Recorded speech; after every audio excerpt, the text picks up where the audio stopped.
Welcome. Glad you have all joined me. Wow. A lot of people have joined us for this one, actually. Wow, I'm surprised. Welcome to another interesting stream we have today. Today we're going to be talking about Superman. Superman, the newest movie, and this light's too bright in my face. Let me just change that. There we go. A little too intense.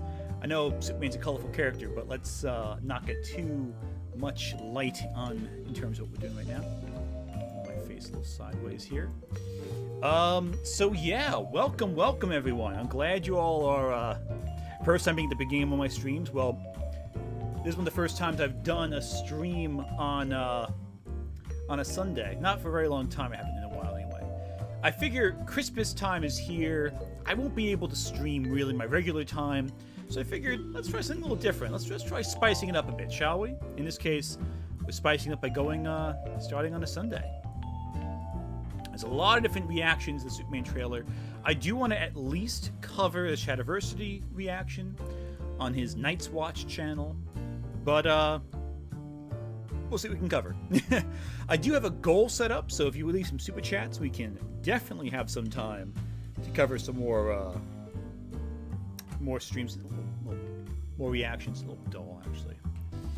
Welcome. Hey, Anthony, thanks for recommending the History of Power Rangers. It's one of the best retrospectives on YouTube. Is making it back. Yeah, Linkara's History of Power Rangers is a fantastic retrospective. I think if you haven't seen it yet, you should. It's fantastic. I'm going to pour myself a little bit of tea right here, getting a little ASMR action. There we go. Got myself a Christmas black tea blend. What are my thoughts on the trailer? We'll get that in a second. Don't worry about that. I will definitely share my reaction to the trailer.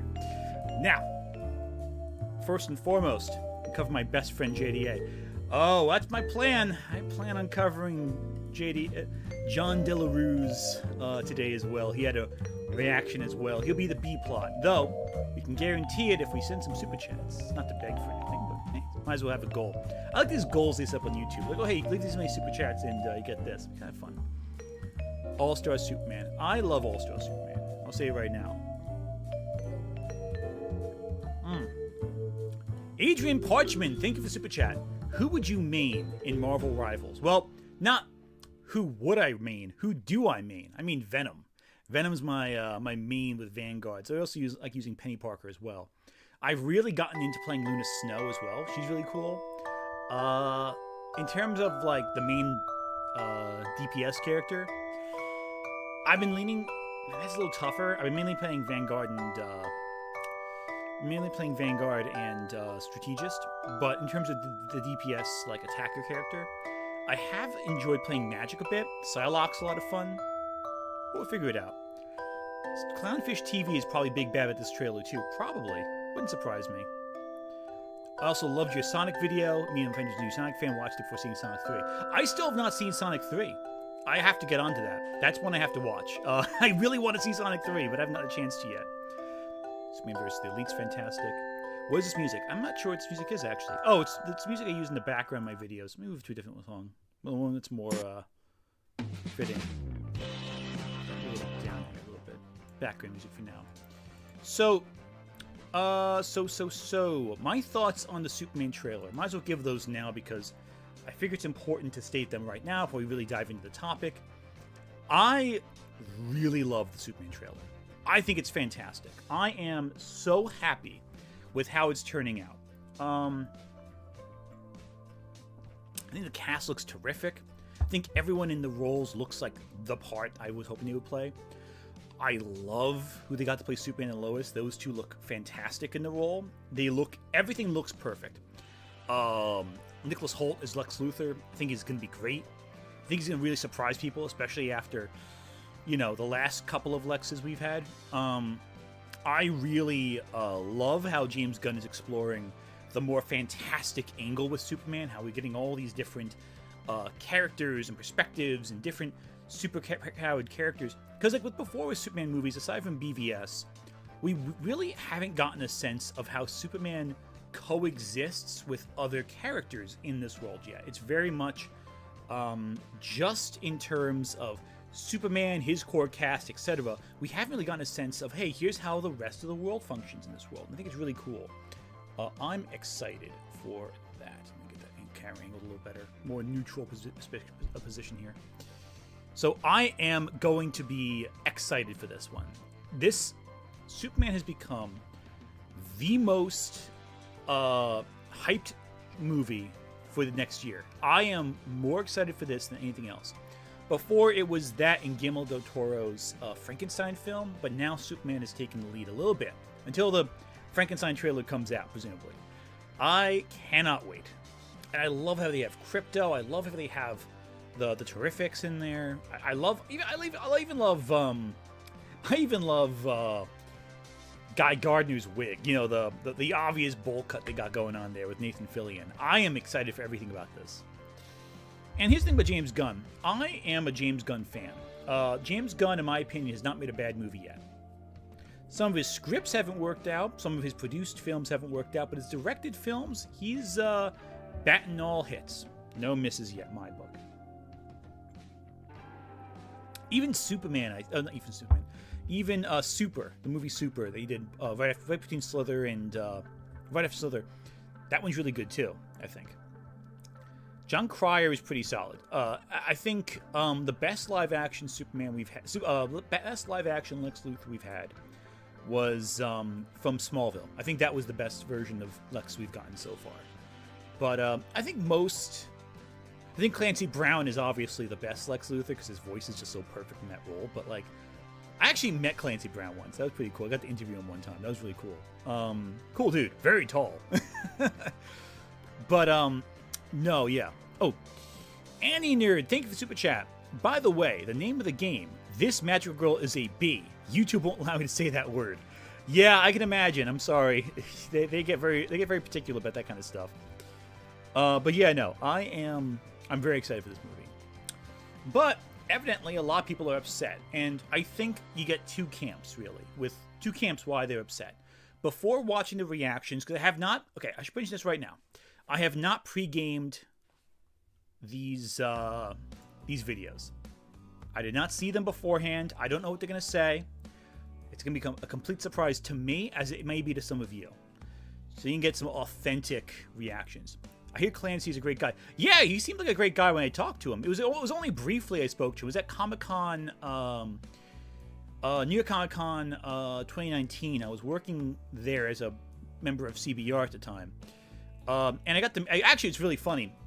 They basically called me in to this like press room. When you work in the press, they sometimes will say, "Hey, go to this room in the Javits Center at this hotel location, and you're gonna meet with some people who are staying. They're gonna give them an interview, whatever." And they told me to go to this location. I didn't know what the show was for. It was like for some NBC, ABC show. And I'm standing in the corner, and I'm looking at this guy next to me. I think this guy looks really familiar. It's like a big, tall guy. And like 5 seconds later, oh, frick! That's Clancy Brown. He was a little tired. I felt like he had like a long day. It was like at the end of the night, but he was pretty friendly to like just a nerdy little kid who was like excited to meet him. So that went a long way for me. I met a few people actually at New York Comic Con 2019. I also got to interview Alan Tudyk, who's also now involved with DC apparently as well. He's gonna be in the Superman movie actually. Yeah, he was cool. They were all really cool. Everyone I spoke to at New York Comic Con was really awesome. Lloyd Kaufman was another one that was really cool. He's actually tied in with James Gunn too, because because James Gunn's first script, if you don't know, was a movie called Romeo and Juliet, and that was produced by, I think, directed by Lloyd Kaufman, definitely produced, who ran Troma. And they got to bump into Lloyd Kaufman. He's a cool dude too. Dashing Char, thank you for super chat. Let's take bets. Will this be more or less stupid than Shad's Ranma 2024's woke take? Oh, I don't know. That's gonna be a tough one. I'll tell you this: a lot of people were pissed off by my Ranma take, and I admit the Ranma video I made wasn't the best I could have done. I was stressed. I was rushed for time, but I do think Shad's take on Ranma is a little ridiculous. All right. Yeah, I met Mr. Krabs. I met a few people actually at Comic-Con. I got to interview them. It was fun. Actually, the wildest was, what's his name? Joe Manganiello? Joe Manganiello I got to meet. Yeah. He was tall, too. I'm a tall guy, but when someone's like taller than me, I get like whoa, you're tall. Yeah, and then, anyway, with Clancy Brown, I always think of Highlander. That's my first thought. I know some people think Lex Luthor, some people think the Mr. Krabs. I think Highlander. Love Highlander. If YouTube didn't punish me for like not doing popular videos, I would do a Highlander retrospect in a second. I think Alan Tudyk's also gonna be doing Clayface too. I think. I'm not sure about the live action version. That'd be cool if he does. I know they're making a live action Clayface film. I think he's doing Clayface in Creature Commandos too, which is really awesome. How tall am I? I'm 6'1". I like to think anyway. I always hear people think, oh, everyone says they're 6'1" if they're a guy. I think I am 6'1" actually, but I haven't checked in years. So, for all I know, I could have shrunk, or maybe I was craning my neck a little too high that day. Who knows? Anyway, but I know I'm definitely decently tall. I am taller than some guys who claim to be 6'1", but I know that I'm not over 6'1" for sure. I'm definitely at most 6'1", maybe 6 at least, somewhere in that range. Anyway, let's turn off this music. I think we have stalled for time enough. A lot of people are in chat. Wow, 265 of y'all. That's impressive. You guys, there's a lot of people here. I'm impressed. I'm very happy. But what? Yeah, cool. Also, everyone's here. All right. I'm not sure I'm having issues here all of a sudden. Sorry, 1 second. Sorry, had a little bit of a moment there. My end got all screwy. It's okay though. We're good. Well, wait, another super chat. I just missed this. Oh, cool. Adrian Parchman, thank you for super chat. James Gunn also directed the first 2 live-action Scooby-Doo movies too. Not quite. He did not direct them. He wrote them. He wrote the scripts. Famously, James Gunn wanted Velma in those movies to be gay. I remember that distinctly. James Gunn was like kind of pressured into turning her straight. Still, he was involved in Hollywood for many years. People don't realize how involved he was. In fact, he wrote the script for Dawn of the Dead, that movie, which was fantastic. Okay, cool. So we have been, I think we've been talking a little. What's that say? Oh, cool. That's good. We've been dawdling enough. We've been dodging around the point too long. Let's actually watch this video. So let's just dive right in. Okay. Now. We're going to be watching it from. Can I move this over a little bit? Cool. We're going to be watching the Night's Watch channel, which is Shad's second channel. One that I think I'm actually kind of surprised. So 2 days ago, 13,000 views. So he's getting around roughly my Sonic the Hedgehog views on this Superman reaction. But I just couldn't resist. Like, look at that thumbnail. How can you not respond to that? And it's a shorter video, so it's not like a live stream. It's a very focused, very concentrated discussion of Superman the trailer. So we're not going to be too distracted by, tangents and all that. So if at any point anyone has a super chat that's relevant to the video, I will stop and respond. Please, as always, this is a conversation. Let me bring my chair down a little bit so I'm like eye level with the camera, not crouching over like I'm hunched. And so, let's dive in. Welcome back to the what? Let me adjust the screen a little bit here. There we go. That's good. And this will not be the only reaction we do. We are going to watch a couple other reactions, but we're going to start with Shad and go from there. And the teaser trailer for the upcoming Superman film. Right, let me put subtitles on because some people might not be able to hear. Let me get these subtitles a little bigger. All right. How do I get these bigger? How do I make by James Gunn. How do I make subtitles bigger on screen? Sorry about that. Let me make sure I get that correct. Options. Here we go. Perfect. Font size. Make them 100%. There we go. That way it's big enough for you guys to see. In case for whatever reason the audio doesn't come out too clearly. Let's get subtitles, options, background color. It's fine. Yep, that's all good. Cool. So, let's begin, shall we? Let's start over. Welcome back to The Watch, and the teaser trailer for the upcoming Superman film by James Gunn has just been released, and the general sentiment of it is that It's all right, though my own personal take is I'm actually a bit more concerned about the Superman film as Let's take a step back here for a second. First off, who is Shadiversity? If you don't know who Shadiversity is, he got his credit as a medieval weapons YouTuber. He's most famous for... I first discovered him because he did a lot of interesting videos on swords that I think are pretty inaccurate in hindsight. I've heard people that they're less accurate than I thought when I was younger. When I first started writing fantasy, when I first started to get into writing, I really got into, hey, what kind of weapons were useful in certain stories? How would a soldier use a weapon in a medieval setting? And he seemed like a medievalist who knew what he was talking about, to the uninformed. He then became something of an author, something of a creative, and the more he released, the more people kind of began to take him less and less seriously because he was kind of became something of a reactionary. His book, The Shadow of the Conqueror, I was particularly disappointed by. When I first had... I actually bought the book. And his brother Jazza is a talented artist, as I understand it. And he... his book is not that good. Maybe one day I'll talk about his book, Shadow of the Conqueror, if I talk about, like, YouTuber creative work. Because I'm, myself... have just finished drafting a novel. Hopefully I can get a cover artist for it soon and it can be all good and ready within the year. But hey, it's all a matter of we're hard work and all the good stuff. So let's keep going from this. Anyway, so his reaction, we're going to find out what he thinks about the Superman movie. I will say this right now. The consensus I've seen has been primarily really positive. I don't see any negativity about the trailer beyond certain reactionaries. So his idea that people are saying it's okay, that's not what I've been seeing. Let's keep going. a result, I think the trailer is enough to attract attention that the film might do well.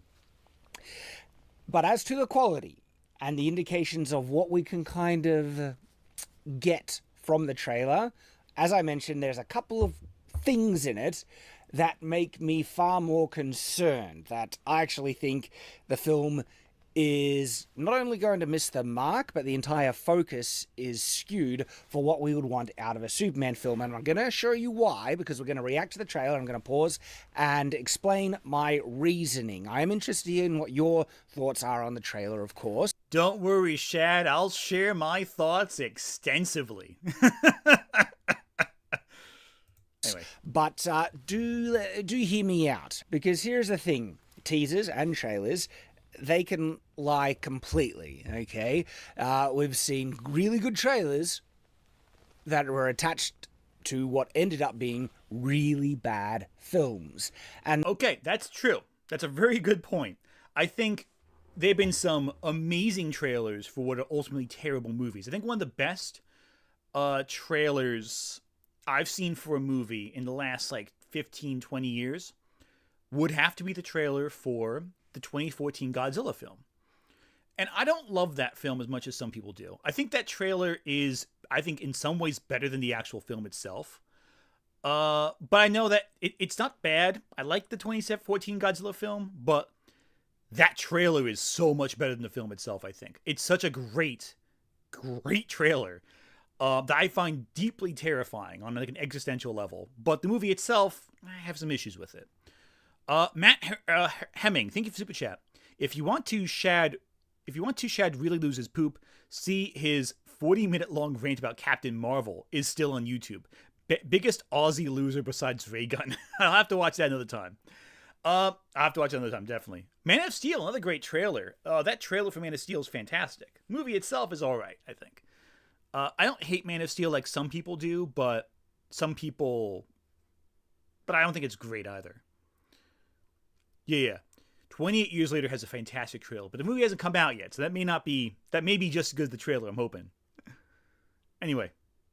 And so there's only so much you can get from it, okay, in terms of how are they depicting the characters? Does the world look interesting? Not too much is revealed about the plot, and so I think those are the things where people are like, yeah, it's all right.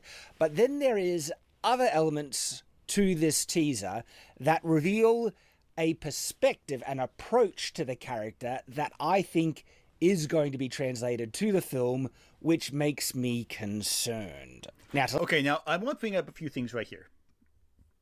Well, yes, we don't know the plot of Superman the movie, Superman so far. We do know a few things about the trailer. We know that the Terrific's going to be in it. We know Lex Luthor's going to be in it. We know there's a kaiju somewhere. We know that Superman, Lois, and Krypto are in it. And we know that Superman's family life will involve somewhere.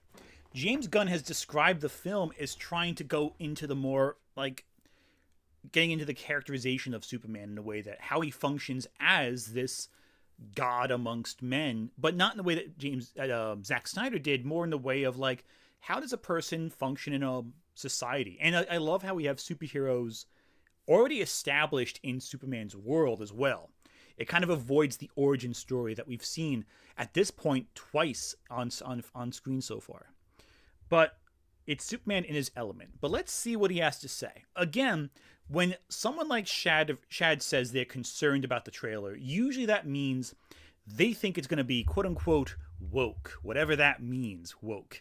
But we'll find out what they mean by that, because the word woke with these circles is such a abused word that it has been it's like a sweater you forced onto an ox, you know? It's like a sweater for a child you forced on the head of an ox. It's been so twisted out of shape that it no longer resembles what it once was, and probably has a few holes in it too.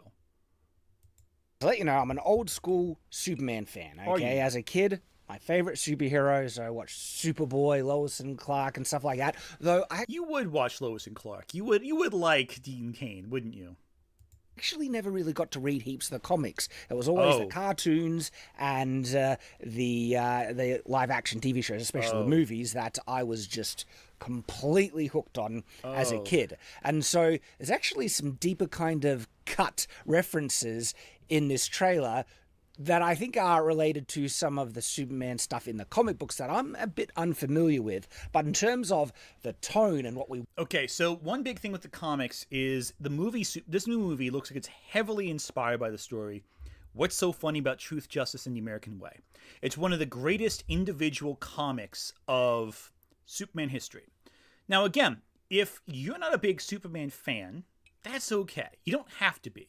And I want to establish this right now, because I don't like gatekeeping. I don't like any of that.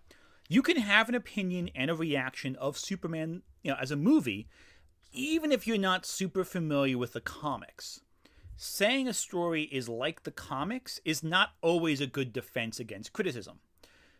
That being said, I have a feeling that his interpretation of who Superman is as a character is going to be completely different from the version established in the comics, and I can already have a few ideas what he's going to do. I don't want to say anything yet. I want to let him say his piece. I want to respond to what he says, but I have a feeling that he's going to say a few things that indicate that his interpretation of Superman is so counter to the version in the comics that has sold and is beloved by so many readers for decades. And I have a feeling that his interpretation of Superman, the character based on film, is going to be also not that great. But we'll see. I could be wrong. I might be jumping the gun here. Might be jumping the James Gunn here. Oh, a little. That's a terrible pun. I'm so sorry. But let's find out. Again, but if you have read the comics, then you know that the new movie looks like it's lifting from What's So Funny About Truth, Justice, and the American Way, where Superman's methods are being questioned by society, by other superheroes who take a more radical approach.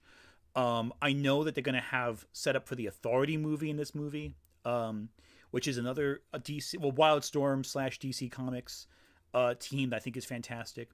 Superman vs. the Elite is the animated film based on the story What's So Funny About Truth, Justice, and the American Way. So if you've seen Superman vs. the Elite, you know the basis of the story I'm referring to. You can get it from there. But again, I digress.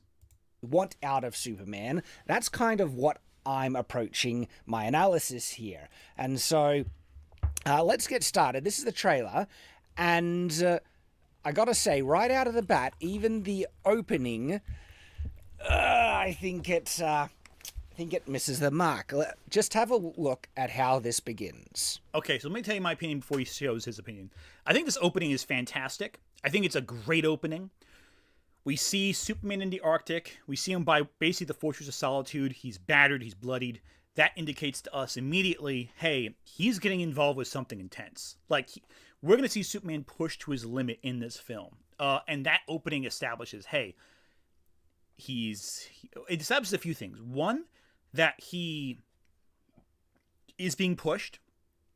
Two, that he is not alone necessarily as a superpowered individual. And it also establishes Crypto. We'll get to Crypto in a bit. I feel like he's going to complain about Crypto.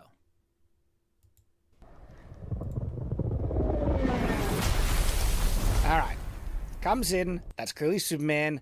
Crashes. And then, this is revealed, a broken and basically defeated Superman. Right out of the gate. I'm like, nah, okay. I'm not saying Superman can't be challenged in the film. I'm not that there are ways in which he could get injured like this. But as to the opening image of a brand new Superman franchise, you choose to present him as being battered, broken, and defeated. That's not what that's not what I want to see out of Superman. One of the best-selling comics of all time is The Death of Superman, my guy. Superman movies have for years had this one issue, this one core issue that a lot of Superman movies have, even the Zack Snyder films to an extent, that Superman is not challenged physically by his opponents. He's just challenged conceptually.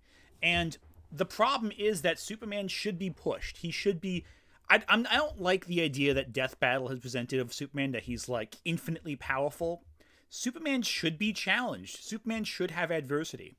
The big issue a lot of audiences have with Superman, the character, from their perspective, again, comic fans don't have this problem necessarily, but mainstream audiences will think Superman is so powerful, he can't be beaten, it's almost boring how he can just solve every problem by fighting through it.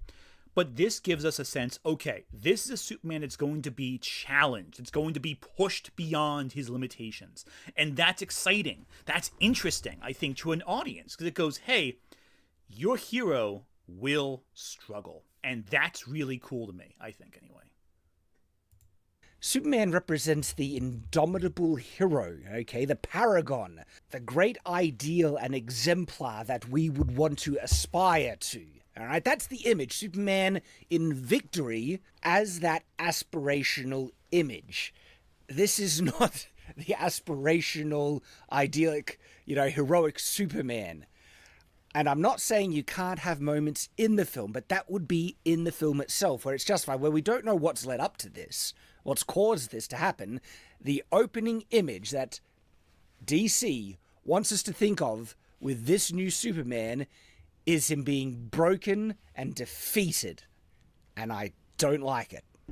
So what I think with this image that it does that Shad's missing, which as a storyteller you should really know, is that Superman has been presented as triumphant in every single other image of this narrative so far. Of every Superman movie, he's presented initially as this triumphant figure. So to showcase him as broken at the start gives you the chance to show him as powerful by the end, because Superman has to overcome adversity. Every good story where a character has great power showcases him overcoming adversity and struggling to win at that. Like, this isn't our first introduction to Superman in pop culture. This is this is the 5, 6. This is the 9th live action film to have Superman. So we got to have some variety here, you know?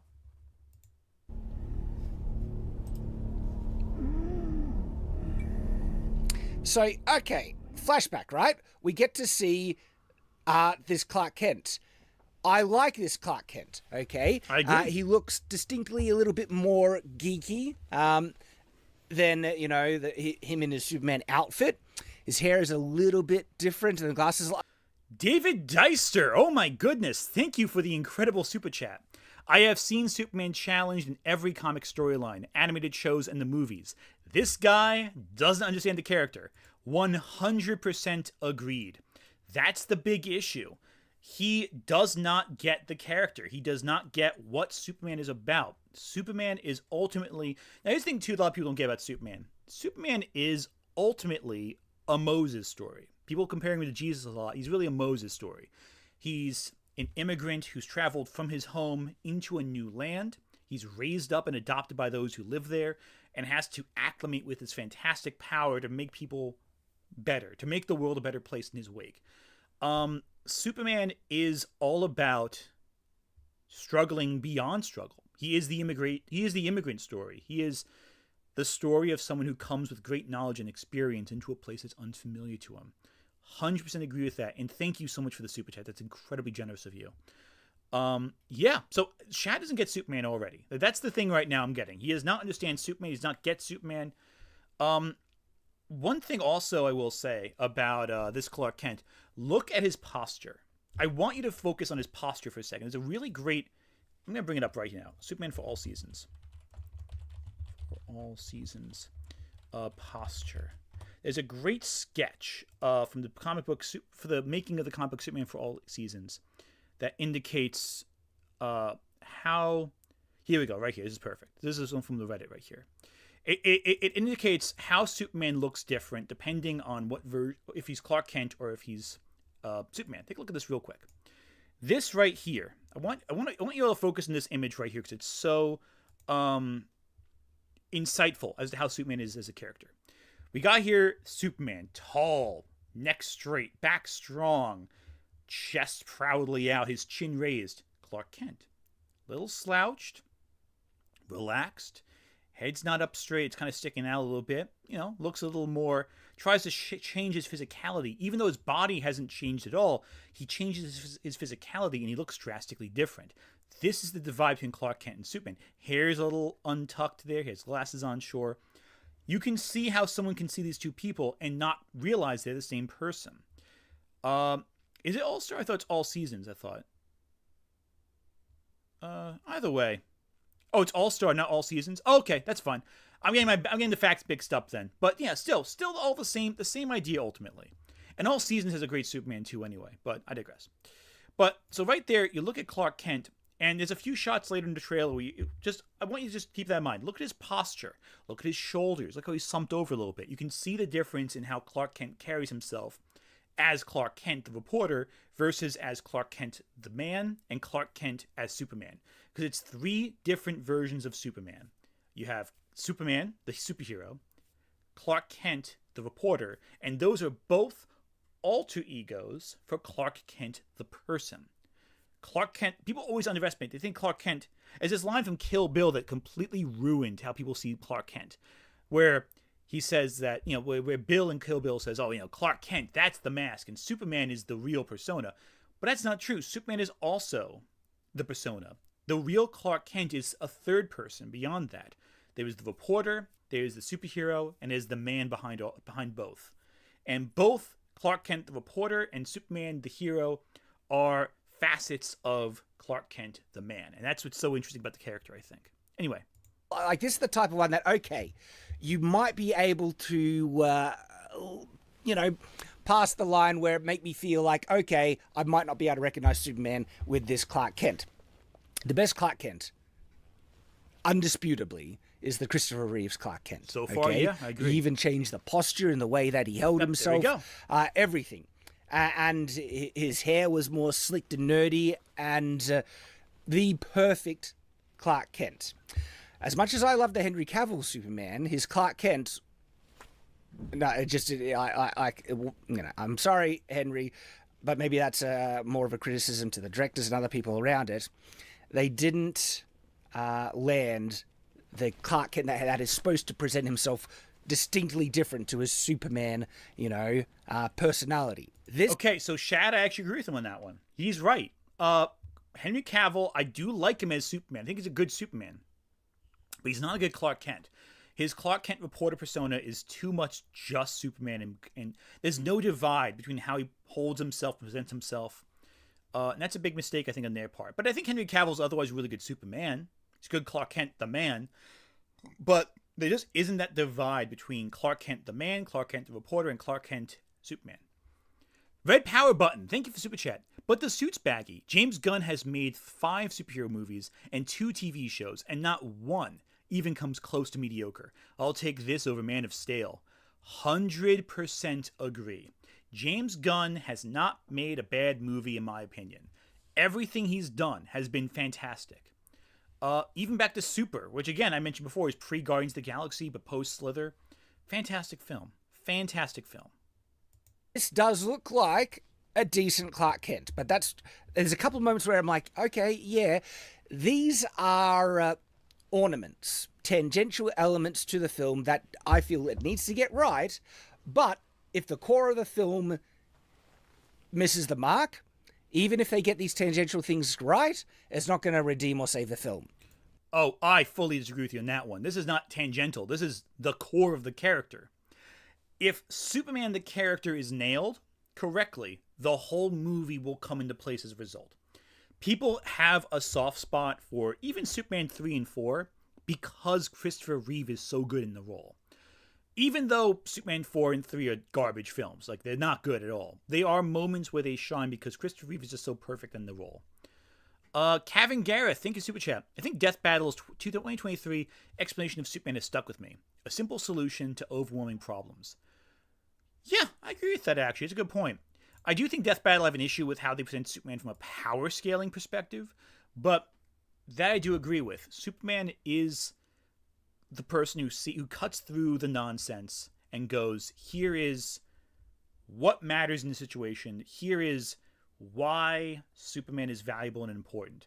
Here's how Superman can solve things. He can find the easy answer to a complicated situation, and that earnestness, that genuineness is very important. And yes, they did do a third Goku versus Superman video, but they kind of deconstruct the entire point of Death Battle. I think that was a good video, but I don't like how they interpret Superman from a power standpoint, but they get Superman thematically, I think. So even though I like this, it doesn't save, my concerns. It doesn't, address my concerns. Thank you, John T. Psycho. I love that little heart emoji. It's kind of fun. Especially where they have his injured breathing in the background, where they're really pushing is defeated. Okay? This doesn't give me I want to see what possibly could have defeated Superman.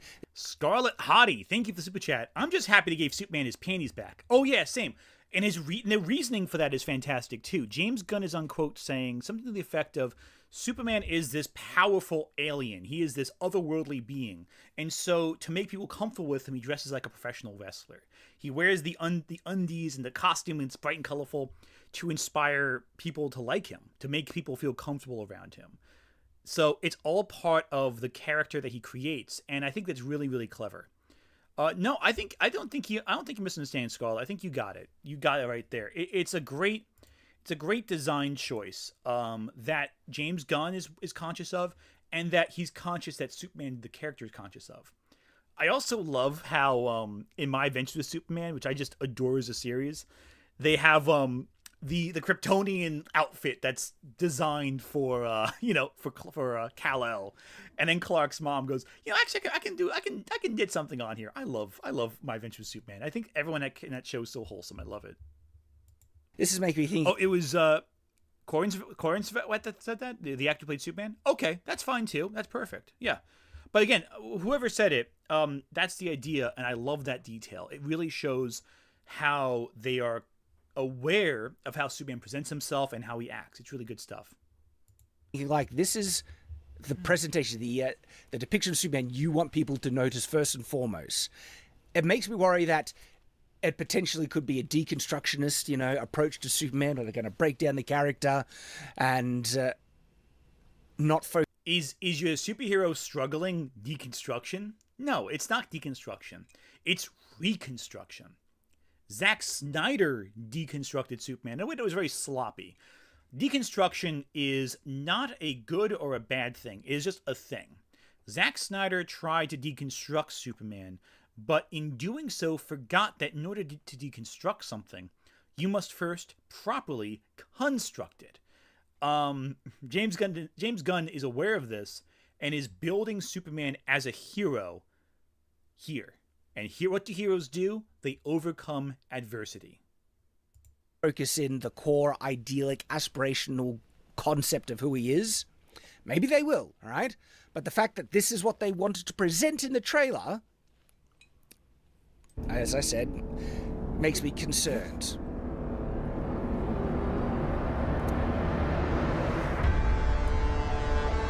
Oh, I love the guitar riffs they have for this. It's so great. Doing the classic John Williams theme with guitar. I love it. And then they have the inspirational music coming with James Gunn's, like it feels like it's almost an ego thing where James Gunn is like, it's about me. It's not about Superman. We're gonna have no, it's the Superman theme, dude. It's played through the whole trailer. The impressive music to present, oh, it's me, right? Maybe I'm being too uncharitable. You are. But it's rubbing me the wrong way.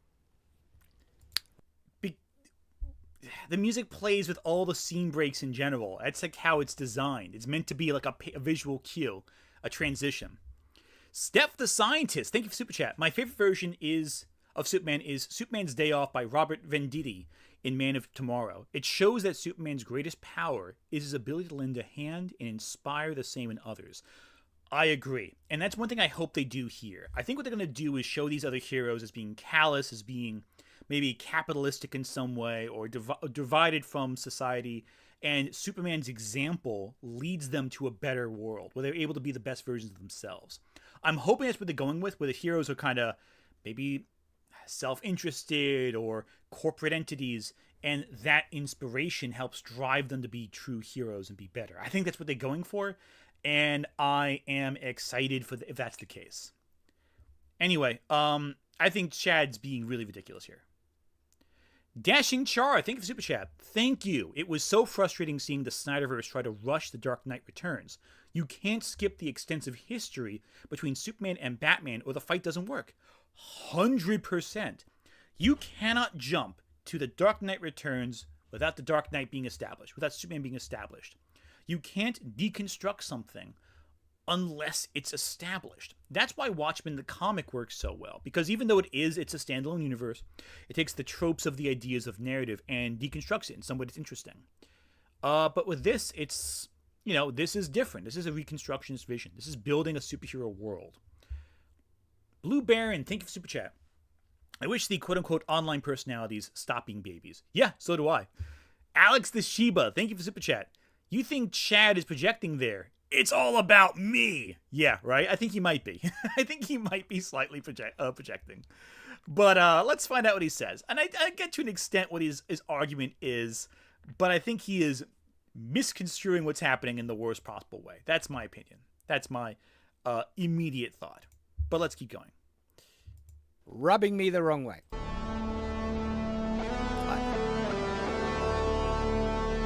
First off, can I just say right now, look at that posture. Look right there. He is slumped over. He's like struggling with his bag. He's trying to look like he's like the weakish kind of version of himself. But of course, it's all part of the persona. It's all part of the act. Which is so great. And you got all these TVs. I really want to zoom in on these TVs and look at what they're saying. Also, I love her as Lois already. I think she's gonna be great. All right, so Lois Lane, Clark, interactions, and see how he was like, hunching over and being a bit awkward there? That's a good Clark Kent. I agree. Yep. Yeah, Shad and I are in agreement there. I'll give him that. It is looking a little bit kind of, clueless. Like, oh, yeah, what's going on? That's good. I agree. I don't care about James Gunn or the fact that he made Guardians of the Galaxy. That's a personal problem, my dude.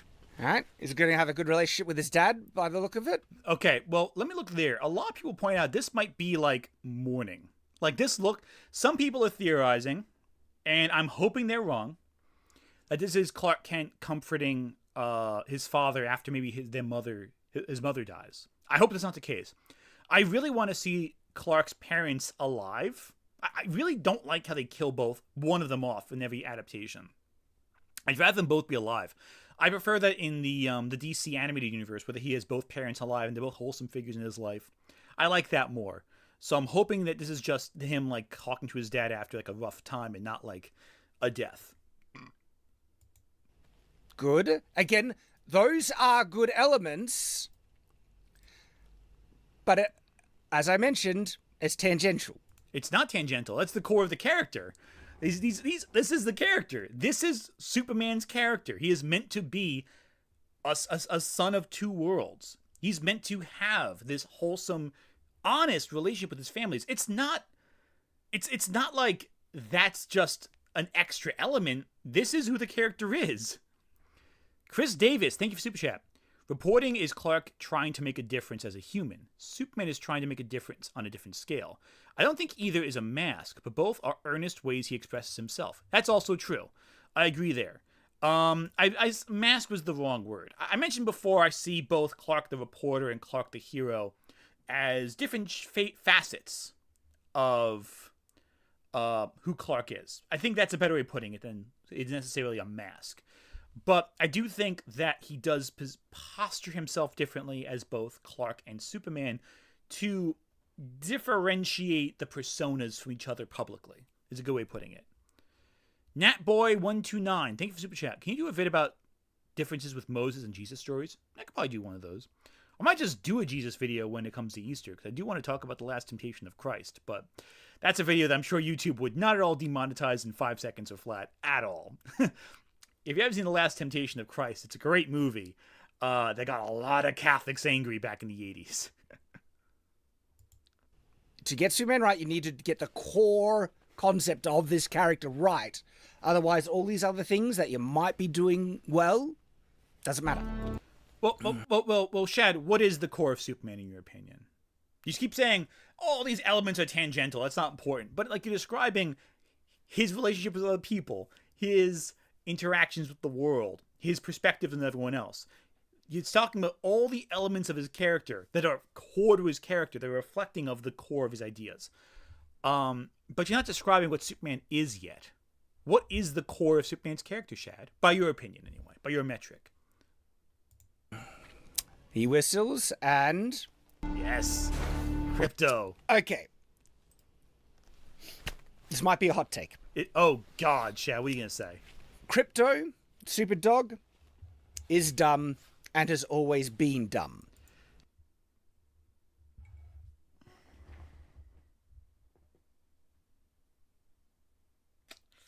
Shad, what hurt you as a child? Seriously, what hurt you?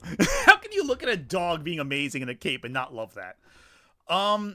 Let's hear him out. Let's hear him out. Including him in the film is not going to attract the normies or the wider audience. You think putting a dog in front of your trailer is not going to attract a wider audience? Oh my God. If anything, it's like a nod to the real big fans. And I consider myself a big fan of Superman, yet I can also... You haven't read the fucking comics! How can you be a big fan of Superman? You don't read the comics! Okay, I digress. I'm getting ahead of myself. So acknowledge that there's a lot of goofy, dumb crap in that old stuff, okay? And including it is not a win. Okay, Chad, let me ask you a question here. How is Superman having a pet dog who happens to have superpowers a bad thing? How do you not get that people love dogs? Why would a superhero having a pet be a bad thing? Superman is a guy who runs around in primary colors with a big cape. But a dog is where it gets too far for you? What is going on here? Oh my goodness. And here's the thing too at Crypto. He has not shown up in any live action Superman movie to this point. This is the first appearance of Crypto. And already this gives a distinct tone to the film. Also, we're talking about James Gunn. James Gunn is a guy who said, yeah, Rocket Raccoon, a character who up until this point no one cared about, and makes him a household name. When it comes to James Gunn and animals, you know he's going to do something really good. Crypto is also a really well-liked, iconic character among younger audiences. And you're going to want to make sure that you attract more people than just the adults. This is the mindset that goes, yeah, we don't want to have Robin in our movie because Robin's dumb. Robin's silly. That's the mentality Shad's embodying here. Having the greater world of Superman's universe makes him interesting. It's a positive, not a negative. It's a feature, not a bug. Like a super dog. Come on, am I the only one who thinks Crypto is a dumb thing? And yes, and you when are. you're adapting it, you kind of would want to avoid the dumb stuff. You know, we're not going to have Superman shooting little Superman out of his hands. That's something he could do from the OG. Yeah, from the Silver Age comics, yeah, but we're not talking. But this is still Crypto isn't just a Silver Age character. Crypto is existed into the modern day because Superman having a dog is fun. You know, comics and things. Blue Box 130, thank you for the super chat. Including goofy stuff is not a win is insane to say in a setting like this, to be honest. Crypto is probably the most tame super animal in Superman anyway. Yeah, exactly. It's Superman. Crypto is just a dog with superpowers. That's not too strange in a world like the DC universe where there's a Red Lantern cat, you know? Actually, if the Lantern Show has the Red Lantern cat, I'd be really happy about that. Steph the Scientist, thank you for super chat. I thought we were past insecure superhero movies. Exactly. I thought so too. Evidently not. Adrian Parchman, thank you for super chat. Could be worse. There's Comet the Super Horse. If you know, you know. Oh, I know. Yeah, they could be Comet the Super Horse. Crypto being here is not that strange. In fact, it's a positive. And again, I trust James Gunn with this kind of stuff because James Gunn has done animals in superhero movies well. Beyond just simply Rocket, you have Howard the Duck, which he brought to the big screen. You have what's her name? The dog, the cosmonaut dog, the Russian dog. Also a great character. One of the funnier little subplots of Guardians of the Galaxy Volume 3. And you have all the animals in Volume 3 that were experimented on by the High Evolutionary. Also, they better put Bat-Cow in this movie when they bring Damian Wayne in. I'm just saying that right now. Damian Wayne and Batcow's got to come in. Alex the Sheba, thank you for super chat. I have a feeling Chad doesn't like dogs. Well, you know what? If he doesn't like dogs, then it's his problem, not mine. That's a problem for him. If he doesn't like dogs, that's depressing because dogs are great. Dogs make anything better. I'm just saying throwing it out there right now. Anyway, back to this. Things focus on the best elements of Superman, and as I mentioned. What are the best elements of Superman, Chad? Tell us. Explain to us with your knowledge of Superman comics. This might actually detract people from like the larger audience who don't know much about Crypto or the connection, and they say, "What? He has a super dog now?" Because it is dumb. Am I the only one out saying that? What? Chad, do you think people don't like dogs? Scarlet Hottie, thank you, Super Chat. Oh, don't forget, Mr. Gunn did Scoob himself. Yeah, exactly. He wrote Scooby-Doo movies. So, already, James Gunn has an experience with dogs. He loves animals, apparently, I guess, because he keeps putting them in here. Anyway. And even the, old school fans that love Crypto. I haven't come across many people that just like, oh, Crypto's the best. He just makes Superman completely, right? I have a feeling it's not going to be a large enough audience to make them think, oh, now I'm going to see this Superman now because it has Crypto in it.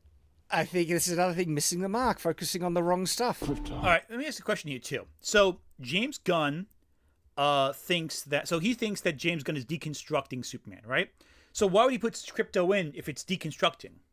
His own thesis doesn't make any sense. We got a couple of super chats, and we did cross the goal, so that means I will be covering John De La Rusa's video after this. User225, thank you for super chat. Never ask a woman her age, a man his salary, or Shad why he puts his wife's face in AI-generated images, but not her body. Oh, that's a mean thing to say, but same time, you're saying something for a reason. John T. Psycho, love the name. Thank you for the super chat. For your 10th super chat on a live stream, too. This is the same ungodly logic that props up the idea that masculinity is toxic. I feel that Moses' similarity is cooler than the Jesus. Sorry, Lord.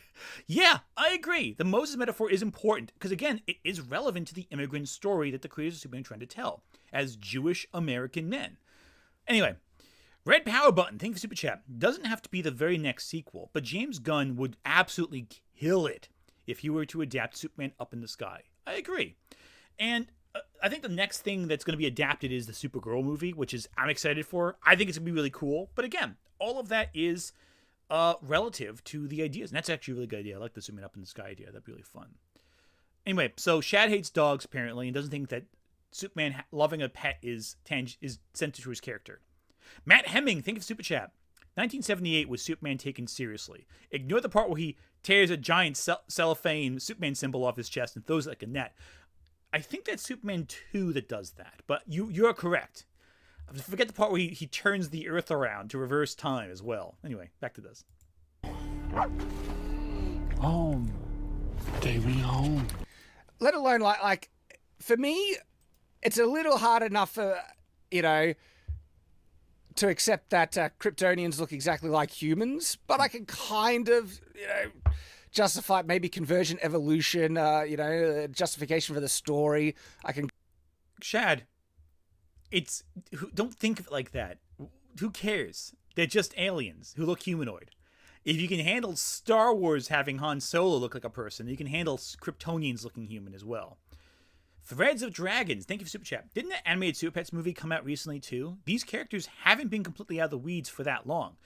Yeah, there was the Super Pets film that came out, which I heard did decently. I heard it was okay. There was a cartoon a while back that had it. So these are characters who have been shown to younger audiences who've grown up older and now will come back to it. Remember it.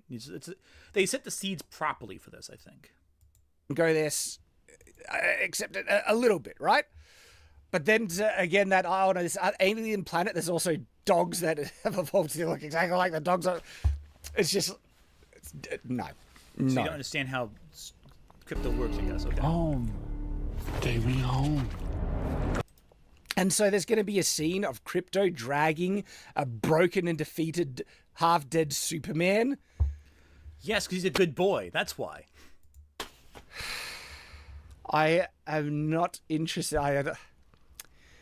Look, maybe if they sell it right, where his defeat is justified, he did this big sacrifice, and then the dog comes in to help him, gets to either safety or a place where he can recover. Yet still the image of a defeated Superman. What do you think's going to happen, Shad? That's exactly what's going to happen. That's clearly what's happening here. He got into a fight. He got beat in the fight. And he's being brought back to the Fortress of Solitude because he's in the Arctic, where the Fortress of Solitude is. Like, they show the Fortress of Solitude later on. The fact that he's saying somewhere where he can recover, and not the Fortress of Solitude where he can recover, when Superman has to be taken home. Like, Yeah, also, as comments are saying, as Kazumaru8 saying, in Batman Begins, Batman calls Alfred to take him home in the limo back to his mansion. So it's not like these movies don't have scenes where they ask someone who loves them to save them or protect them or help them bring them home or something like that. Anyway. And being dragged by his dog across the snow. It's just like, yeah, that's what we want to see, right? Yeah. No, I'm being... Yeah, we do want to see that. We want to see a dog be a very good boy and help out a person. People love stories involving dogs. Like, I tell you, Call of the Wild, people don't read that because they want to talk about the human characters. They want to talk about the dog in it. I guess, of course. All right. This is what we want to see right here. This is the Superman we want to see, striving his very best to protect the innocent, doing what he does best. That's the Superman right there. Yet we get only a glimpse of it in this teaser. So wait, Chad, are you under the impression that the movie's just going to be Superman being awesome or just being broken? Is that your perception, that it's just only glimpses of it? They have to build up to the Superman being incredible because it's a trailer building a sense of triumph. And also keep in mind that the trailer is about halfway through. We've mainly seen a few shots of Superman being hurt. We've seen mostly shots of Superman at this point being a human, like being intimate with others, being vulnerable. And then the second half shows the incredibleness. Because you can't start off with power. You have to build up to it. Because that's the idea. The humbleness contrasts with the grandeur of being a superhero. You have to have both. John T. Psycho, thank you again for the super chat. It's really cool. Love that. Because again, that's how it is. Superman is a character who is, by his very nature, both vulnerable on the intimate emotional level and powerful. And you have to show both sides of that. The problem with stuff like Man of Steel, for example, is that Superman is just all-powerful. You know, he can clobber anything. Even when he's struggling, he looks cool. There's not that sense of vulnerability and danger to a situation, because you just know Superman's going to overcome it. This intimacy, this strength is made all the greater because Superman can fail. That is what's important. Instead, the teaser focuses mostly on the defeated and broken Superman that's going to be dragged through the snow by his dumb dog Krypto. Okay, 20 seconds of the trailer is spent showing Superman vulnerable. The first minute is shown of Superman where he's breathing, but it's intercut with scenes of emotional intimacy. Shad is conflating the intimacy of the character with weakness, by his definition. By his kind of... He's not saying it directly, but he's kind of brushing in broad strokes what we just saw. All of it is Superman being broken. All of it is Superman being weak. When in actuality, a portion of it is Superman being hurt. That we know he's going to struggle. That we know he's going to face adversity. But we also end the trailer with Superman triumphant. And that is what's so important. And as the music swells, we see bigger and bigger acts of triumph. It's meant to bring you from a low point to a medium point and then the high point. And that's what the teaser does so well. And it's so successful at. It leaves you feeling with a sense of strength and power and excitement for something incredible. The problem is Shad's conflating, oh, the most of the teaser was this. Yeah, it doesn't matter if most of the teaser's that. What matters is what note it ends on. Because that's the thing you're going to take away with you when you finish the trailer. Oh.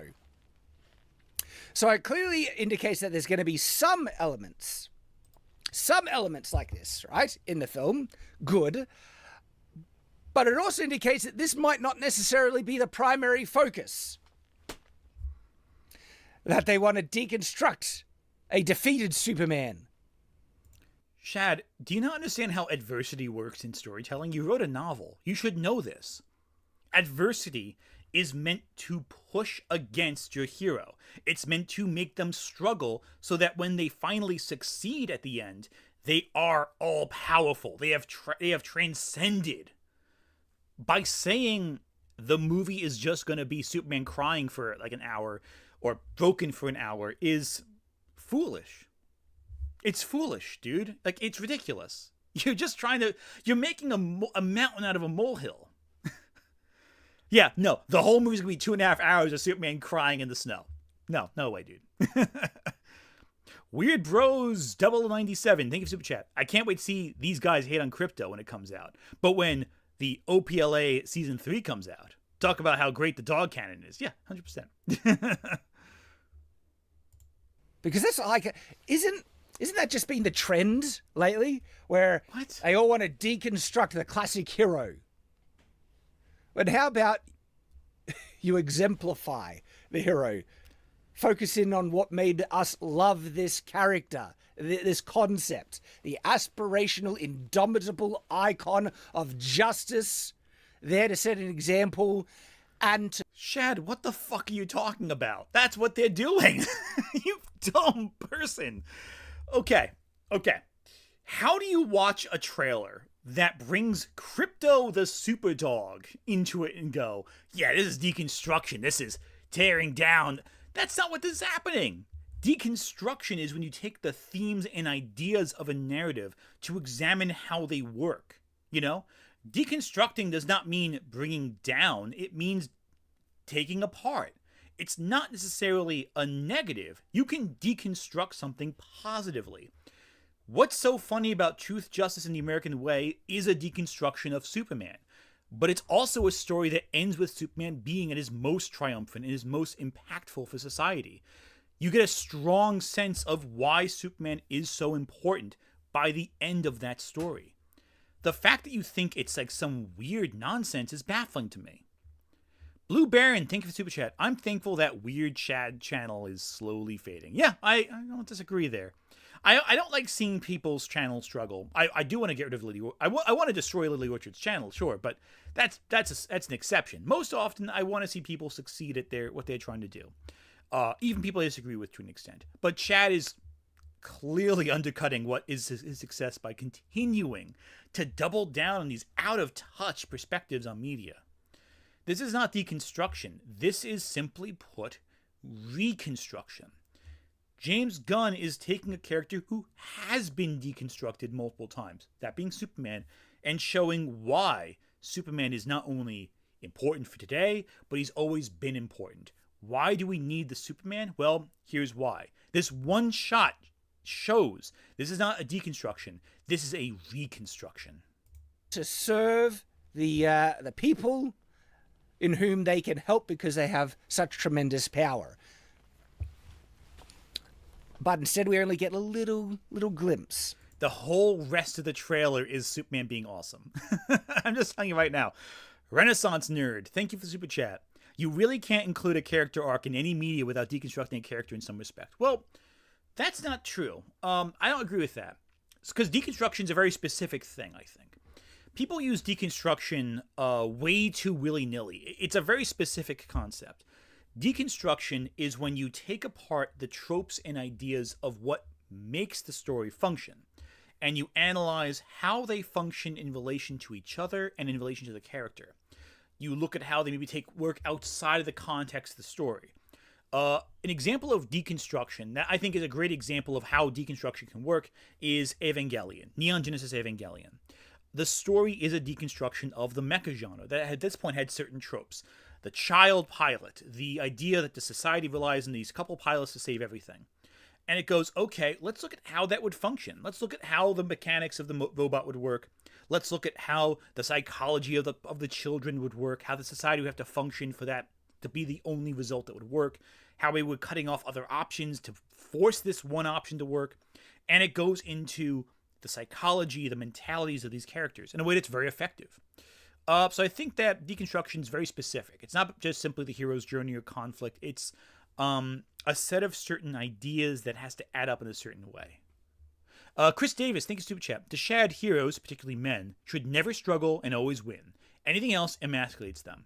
Well, having read his novel, I would agree with that assessment of Shad's personality, of Shad's perspective on media. He does not seem to understand in literature how a hero should struggle and things should be difficult.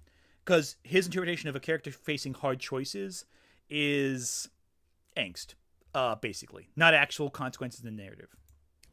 Little glimpse of the Superman that we want. And that's great! Music! Okay, Lex Luthor is fantastic here. I am so excited for Nicholas Hoult as Lex. This is going to be so good. I think he is going to be absolutely I'm also stopping and going constantly also for another reason. I do want to break up the music so it doesn't give me a copyright issue. But I adore Lex in this. He looks so perfect. Nicholas Hoult looks like he's going to be a fantastic Lex Luthor. Like after Jesse Eisenberg, we just need a serious Lex Luthor who's intimidating and powerful. You can see the rage in his eyes. In certain shots of this trailer. And I love that. Okay, Lex Luthor, brilliant. Yeah. Looks absolutely brilliant. Probably one of the best castings for Lex Luthor. I forget his name, but Nicholas he played Hoult. Beast in X-Men Origins, and a couple of other things. Great actor. From what I've seen him in, and I think is going to be a just brilliant. If you haven't seen The Menu with Nicholas Hoult in it yet, watch The Menu. I mean, it's a great cast, but Nicholas Hoult in that in particular is so slimy. He's fantastic. Lightning Tiger 77, thank you for Super Chat. Kind of hilarious hearing him talk like this about male characters when he has Stormlight Archive books in his background. Yeah, 100%. Like that's a whole series of struggles. I mean, again, Brandon Sanderson has a couple flaws as a writer, but knowing how to tell a story is not one of them. He knows how to tell a good story that makes you turn the pages. Lex Luthor. So that's like, yes, an actual serious Lex Luthor, not a clown like we got in. Stormlight Archive is very good. Read Stormlight Archive. Actually, start with Mistborn if you want to read a Brandon Sanderson book. That's a good introductory text. If you like Mistborn and that goes for you, read Stormlight Archive later. I think that's a good idea. Mr. Krabs has made a great Lex. Yeah, I agree. Clancy Brown's a fantastic Lex. But the DCEU. So here's a complicated thing. People are getting a little antsy about like Luthor Corp as opposed to Lex Corp. I think it makes it interesting. You know, I digress. This shot right here is great. Okay, so this he was caged, breaking free. I mean, they're trying to do like aspirational, this is now the Superman you want. It's like, you're not getting me there after what you've already shown. Why do you think that? Why would you think that Superman breaking through adversity is a bad thing? It's a great shot, and we have no context also as to why he's being caged up. It could be some other super powerful entity that's trapped him. Or Lex has just trapped him with some great plan of his, but we'll find out. This right here is just like a perfect little embodiment of how society sees Superman. I think it's great. I love that bit. And people in need of help calling out for Superman to save them. Yeah, that's all right. Though then we get this scene. People hating Superman. Throwing a can at his head. Yeah.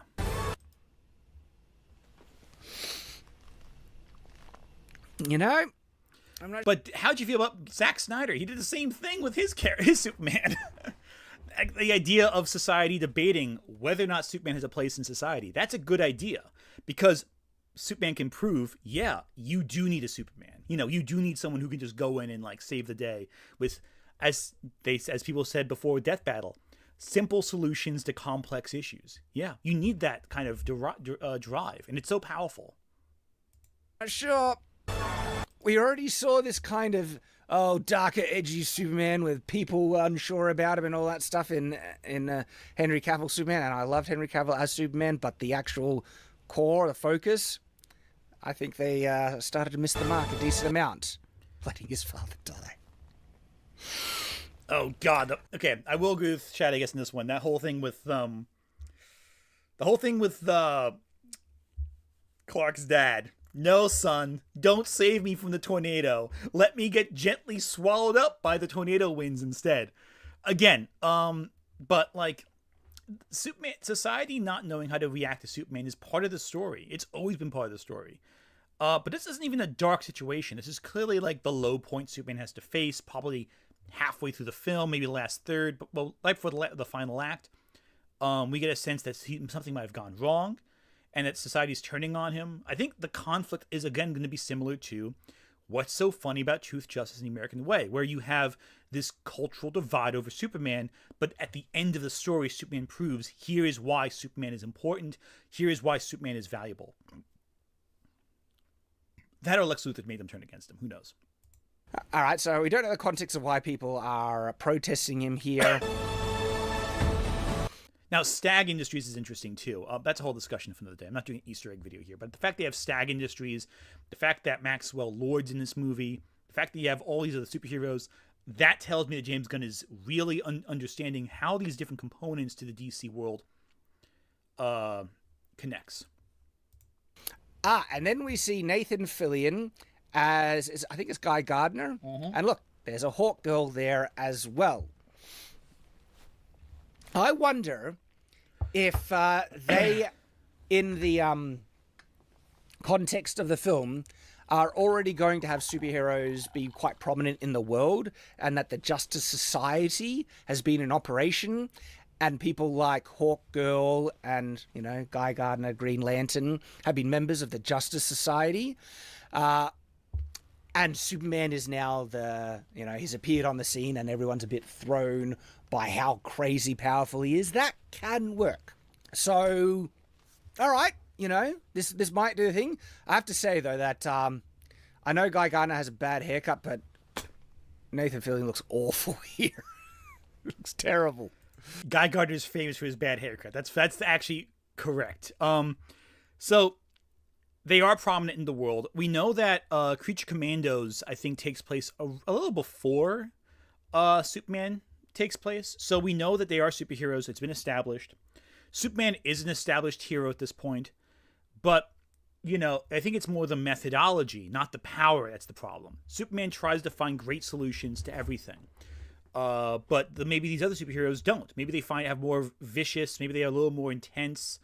And that conflict is good storytelling. Again, the emotional conflict versus the physical conflict. They are exterior conflicts, but not all of them can be resolved with violence. And that makes for an interesting story, especially when your character is all powerful, because it's not a problem you can just punch your way out of. And that's good storytelling, I think.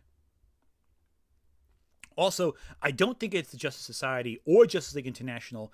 I really think this is either going to be the Terrifics or it's going to be the Authority, which we know are going to be in existence already. As Guy Gardner. And it's like he's just making, a visual barrier so people can't see in. See, right there you have Mr. Terrific right there with his mask and everything. Going on.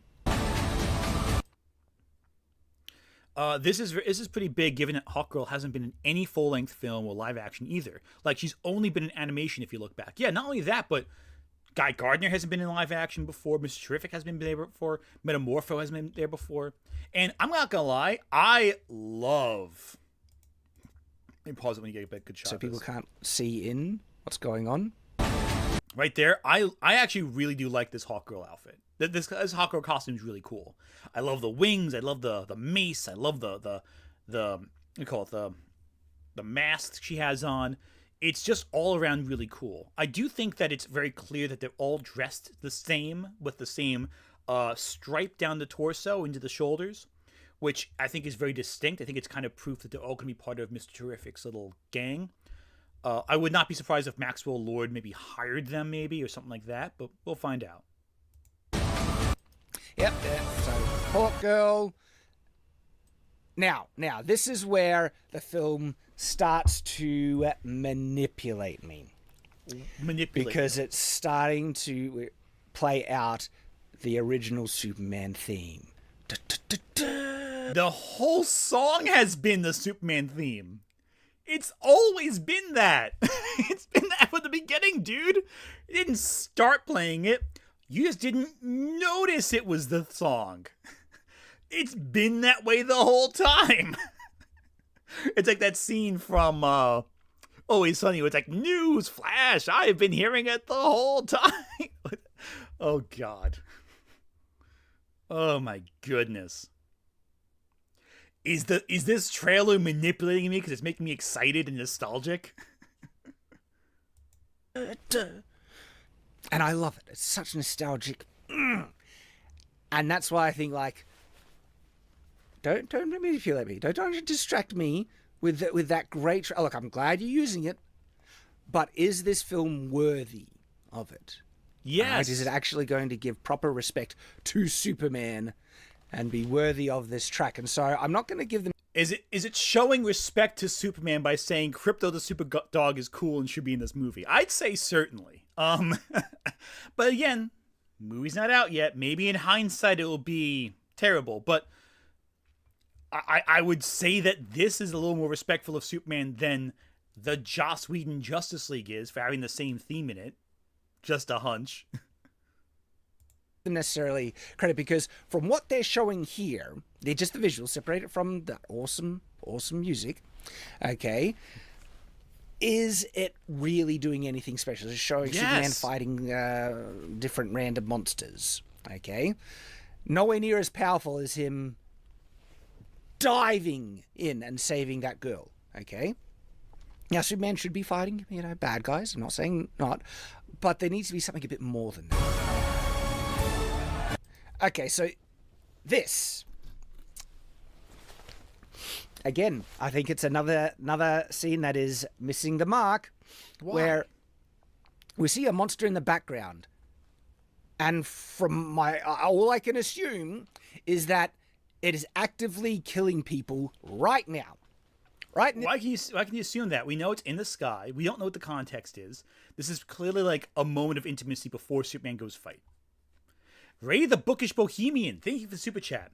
I just got to the crypto is dumb and has always been dumb rant, and my response is yes. That's why I'm happy he's here. Give me the silly little guys. Yeah, exactly. Give us more silly guys in movies. I'm just saying, we need more silly guys. Let's stop taking everything so fucking seriously, alright?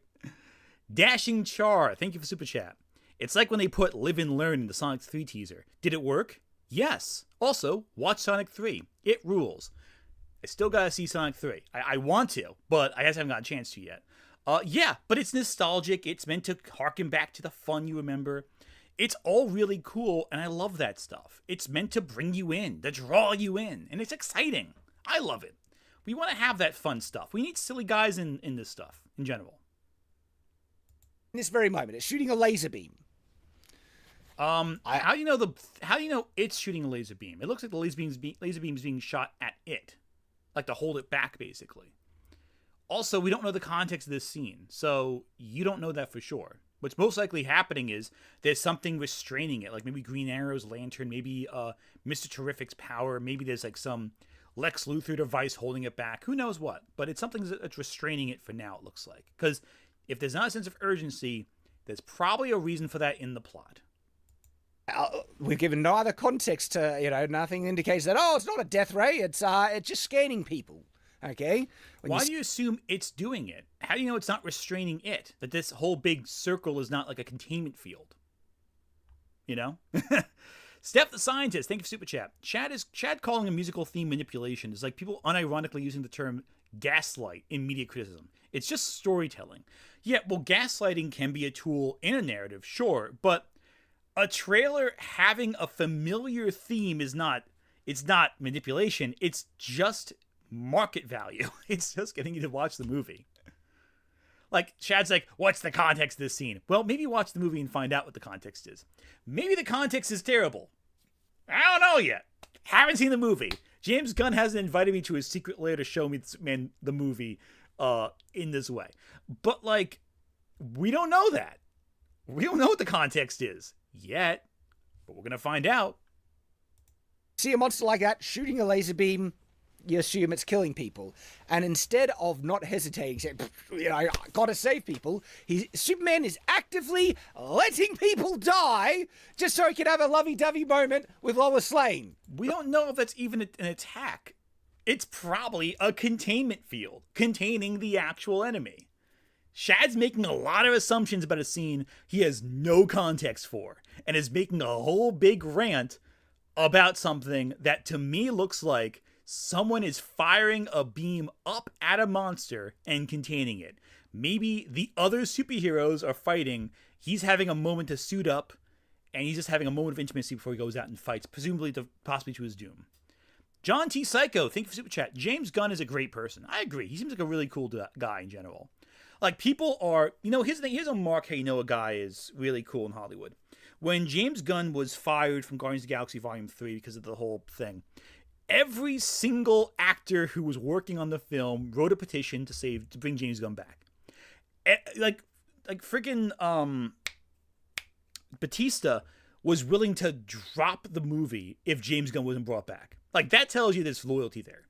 That's another reason why Zack Snyder, even though I think a lot of his films aren't that good, he seems like a good person because people are fiercely loyal to him. That's how you know someone's doing something right. At least to his people who he works with.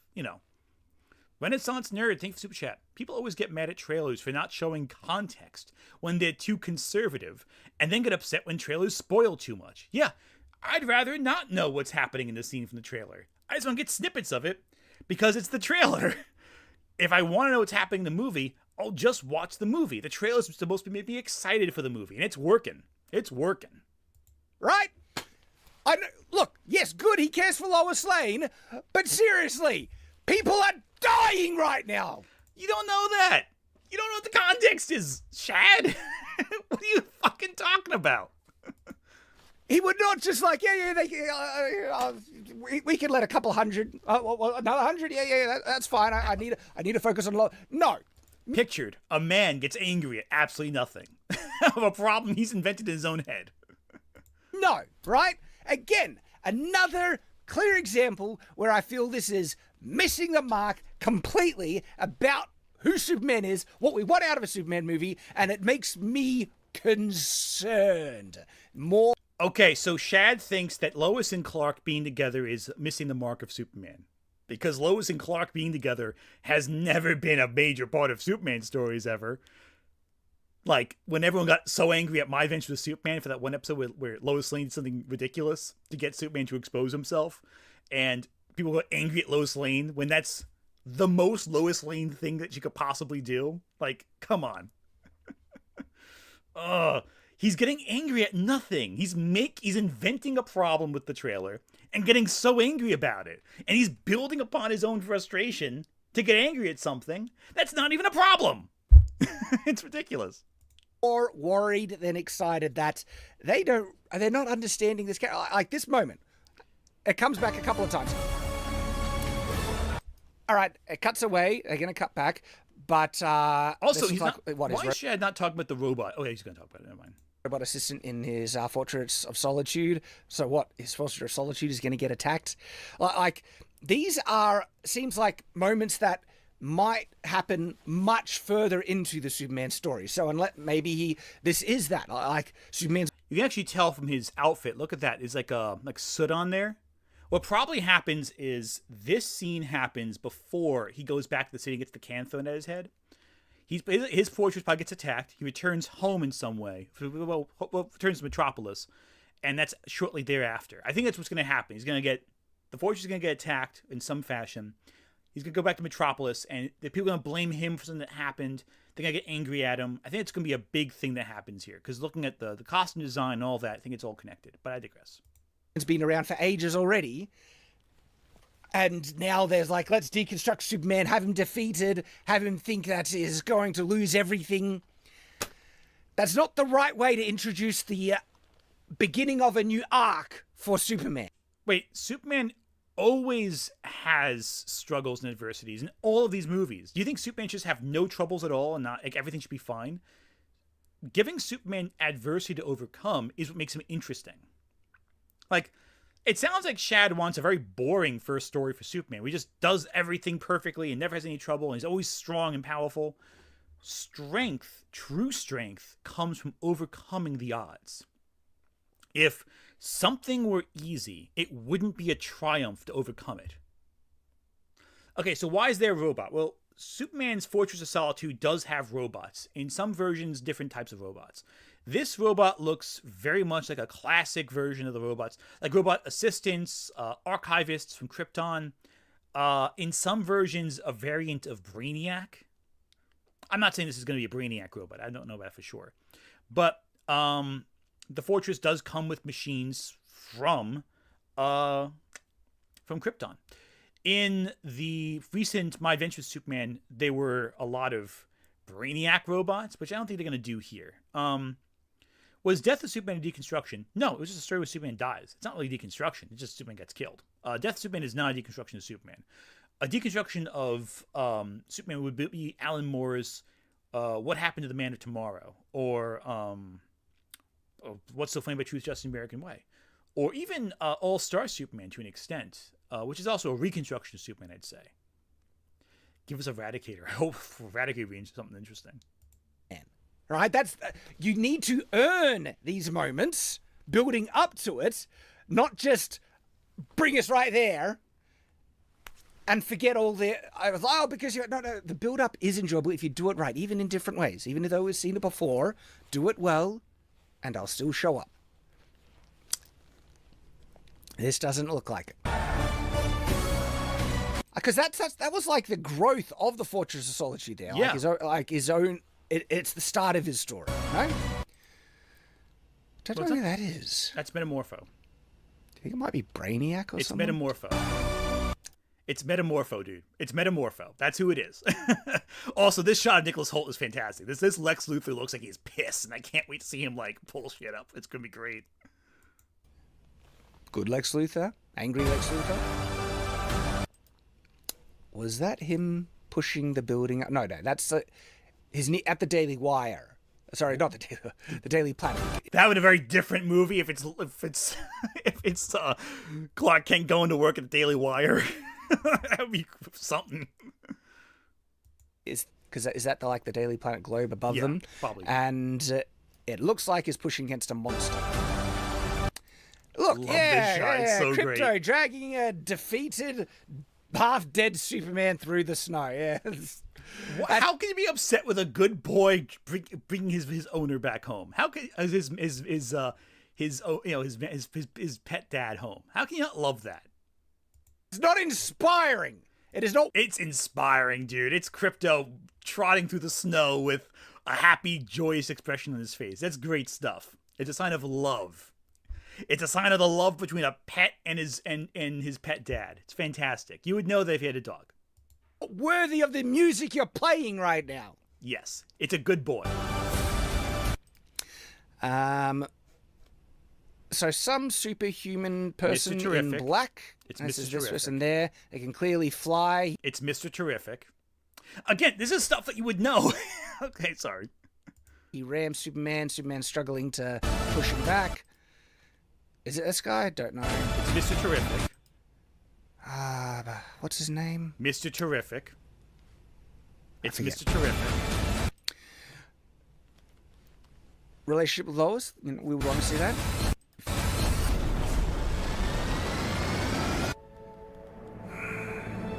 And again, right? Lois and Superman holding hands. So does she know he's Clark Kent at this point? I don't know. I would hope Kind of so. looked like he was kissing. Lois Lane should figure out who Superman is in every version. I think that's like the best part, where Lois Lane figures out. She's not told it; she just figures it out for herself. I love how in My Adventures with Superman, you got the scene where Lois Lane throws herself off the building to draw Superman to save her, to show, hey, I know you're Superman, and I'm so confident in my decision, I'm going to put myself in danger just to make sure I know this is great. So you tell me the truth. I love the scene in Superman 2, the Richard Donner cut specifically, where Lois Lane pretends to shoot Clark Kent, and Clark Kent catches the bullet, so to speak. And it's like, if you fired a real gun on a normal person, you would have killed Clark Kent. And Lois is like, nah, it was a blank. You couldn't even tell the difference because they don't feel like anything to you. It's great stuff, and it's just indicative of the crazy, mentality of Lois that's so unhinged. I love it. It's fantastic. I love Lois Lane as a character when done well. I think Amy Adams. I like Amy Adams in general, but that script did her no favors. At least later on. Renaissance Nerd. Thanks for super chat. Clark Kent and Superman are two halves of Kal-El. Yeah, I think so, but is Kal-El any different than Clark Kent? I'd say no. I'd say Clark Kent is who Superman sees himself as, and Kal-El is the persona, because Clark was raised as Clark. He only found out he was Kal-El later on in life. That's the thing too. Auto Johnny, thank you for super chat. The man who is fighting Superman is not Mr. Terrific, but maybe Ultraman or Ulysses. That's possible, but I thought it looked like Mr. Terrific. Same outfit and everything. It could be someone different. That's true. Only getting a side shot of it, but still. Kissing her out in his Clark Kent thing, so maybe they've just all skipped over the secret identity thing, or maybe he reveals it in this movie. But part of the fun of Superman is the whole, secret identity and slowly earning the reveal to Lois, okay? No, the fun is Lois Lane figuring it out. That's the fun of it. Lois Lane and even in Man of Steel, they got that right, because Lois Lane's just like, oh, I know who you are. I just ask a few questions. Oh, it's Clark Kent. Figures it out immediately, because Lois Lane should be smart. Steph the scientist. Shad, where's the cheese? Aunt, it's under the sauce. Yeah, exactly.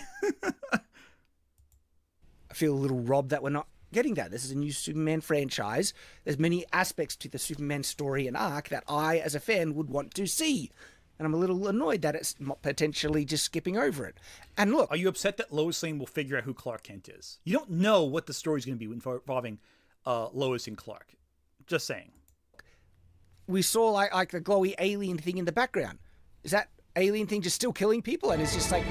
taking his time. I got to... Shad, where is the destruction happening? You see a containment field in the sky, you see bolts flying around, but there's no buildings on fire, there's no destruction, everything looks fine below the alien. Why do you think it's actively destroying anything? There's no destruction out there. It's clearly a problem that's being at least contained, whatever it is. Snog Lois. Got to snog Lois before, a couple more 100 people die. That's fine. Shad, there's no destruction there.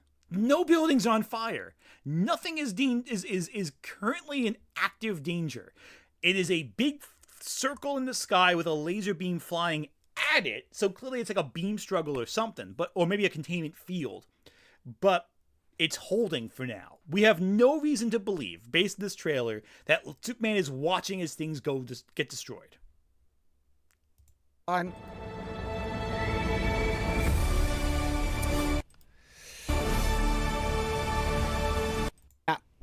Has not won me over.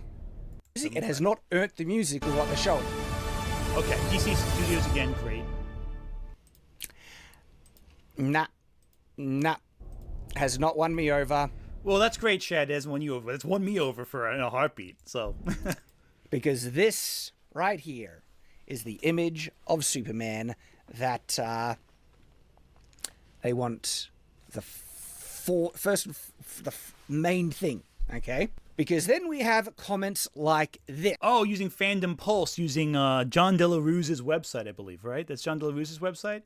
Don't worry, we'll get to him after Shad. He had a reaction video as well. We'll get to that. But let's see what he has to say about John De La Rue's website.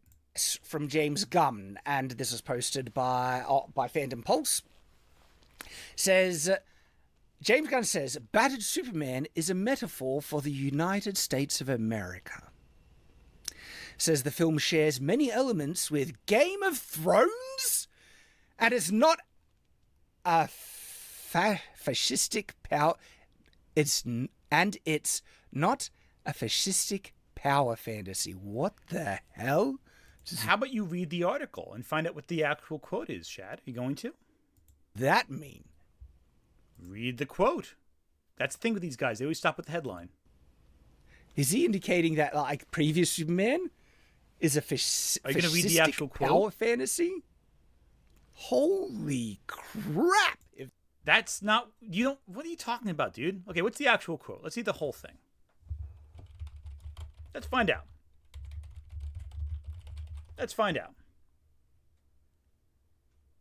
All right, here's the line from the Independent. So here's the article right here. Let's get it up. Let's fact check Shad here, right? Superman director says, not now, says that battered hero in new film represents the U.S. I believe that most people in this country, despite their ideological beliefs, their politics, are doing their best to get by and be good people. So that's what he's upset about. Let's read the whole quote here. Speaking at a press conference for the launch of the trailer, Gunn explained, "We do have a battered Superman in the beginning. That is our country." Expanding on the idea, the 58-year-old added, "I believe in the goodness of human beings. And I believe that most people in this country, despite their ideological differences, beliefs, their politics, are doing their best to get by and be good people. Despite what it may seem like to the other side, no matter what the other side might be, this movie is about that. It's about the basic kindness of human beings, and that it can be seen as uncool and under siege by some of the darker voices."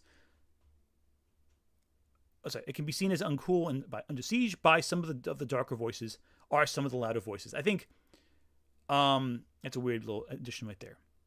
I'm excited for people to get to see the essence of what we've been doing, because it really has been like this private secret we've all been hoarding. We felt really, okay, here's the fascistic part. We felt really good about it from a moral place, even from the beginning. We felt like we were all doing something good, both in terms of quality and in terms of that it's not a fascistic power fantasy. I'm not saying that about other hero movies in general, but it felt good to be doing something that was about a person's kindness. Yeah, it's just about Superman being optimistic in the face of bad belief. It's saying that Superman unites people, that Superman is all of us collectively. You would know that, Shad, if you read past the headline. if you actually know what James Gunn is saying, if you read the quote in its full context, it's clear that James Gunn's saying, hey, Superman is like the US. He's just the good in people, the pure good in people that just wants everyone to be accepting of others. He's not a fascist power fantasy in that he's not just some show of strength in the face of adversity purely. He is about finding good solutions that help everyone, that unifies people. And Shad sees this, and the fandom pulse sees this. So, of course, John De La Ruse, who we'll get to later, says, this means that James Gunn thinks Superman is a fascist power fantasy, which is not what James Gunn said whatsoever, but is typical of the cowardly approach these people take by misconstruing what someone says and taking it out of context to form an argument that someone else is saying to demonize them before they can even speak. What James Gunn is saying with this quote that you're misconstruing is that Superman is the American ideal. He is truth, justice, and the American way. He is goodness in the face of something that's valuable. He is what you wish him to be. He is happiness. He is good. And you are saying, with your logic here, that you're saying that you think that James Gunn's saying it's a fascist power fantasy. It could be nothing further than the truth, Chad. You are just manipulating the situation to further an agenda that you yourself are pushing. But let's keep going. Let's see Shad misconstrue the point further without reading the actual context, because he read a headline, and headlines tell you the whole story naturally. You know, I didn't read the article, but I read the headline on Facebook once. I know what he's talking about, basically. I'm an expert on biology. I read headlines about that people share from the Daily Wire, and you know, I know science. That's what he's basically saying. If that's the implication, and shares many elements with Game of Thrones. Piss off. Are you kidding Now, he doesn't actually say that in the quote. me, right? Superman, aspirational, icon, uplifting, Game of Thrones, nihilistic, edgy. Shad argues that, okay, Guillermo Pena, thank you for Super Chat. Shad argues that Superman shouldn't struggle, but if Supergirl didn't struggle, he would be the first calling her a Mary Sue. 100%.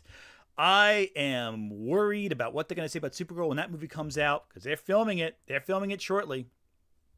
It's the next big film after this. Everyone dying. Everything is crap, and there's no heroes in the world. Game of Thrones. That's what James Gunn wants out of his Superman. Or it could be multiple factions both fighting for supremacy. Could be that too. You went to the dark element.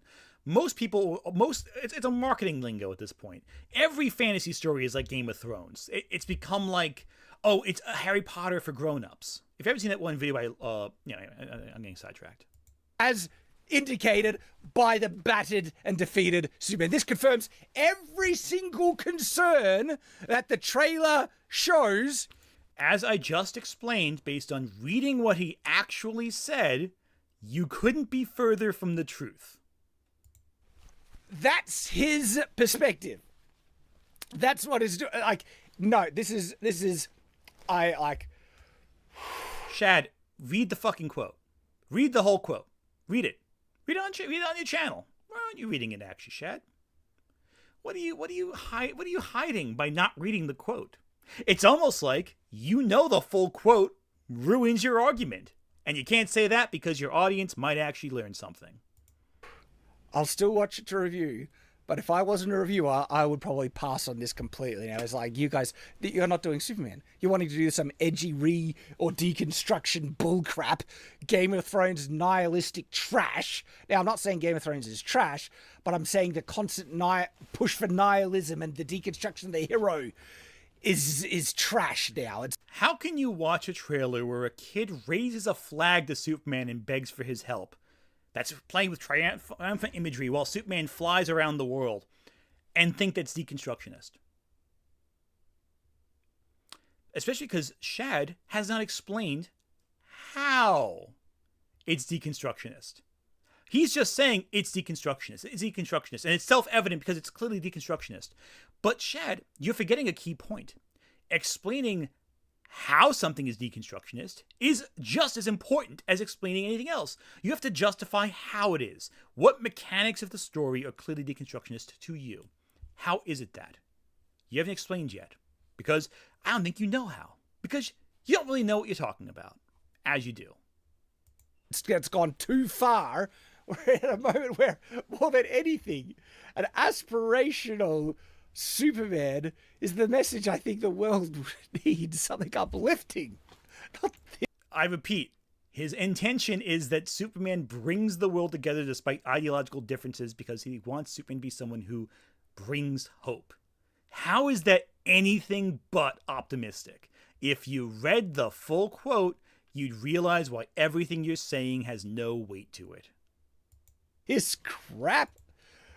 Oh my gosh. So, if anything, this teaser trailer has made me not only more concerned, almost checked out. I'll still review it. Maybe I'll be wrong. Trailers have been wrong. But that trailer combined with comments from James Gunn, which... The trailer's been wrong. Dude, you're wrong. You're the guy who threw a temper tantrum about Princess Peach wearing pants and saying that Princess Peach never wore a costume like this ever in the games when it was from Mario Racing. Mario Kart, whatever. I'm saying too much Sonic. Mario Kart. Come on, man. Which misses the mark so gargantuanly. Keep in mind, Chad admitted at the beginning of this review he has never read the Superman comics. So forgive me if I don't trust the word of how accurate this material is from a non-comic book fan. For the core concept of what makes Superman great, right? WC Will, thank you for Super Chat. The background noise of this trailer is the people of the world chanting for Superman to save them. How is that deconstructionist? I have no idea. I have no idea why Shad would say it's deconstructionist beyond just trying to get something to get angry about.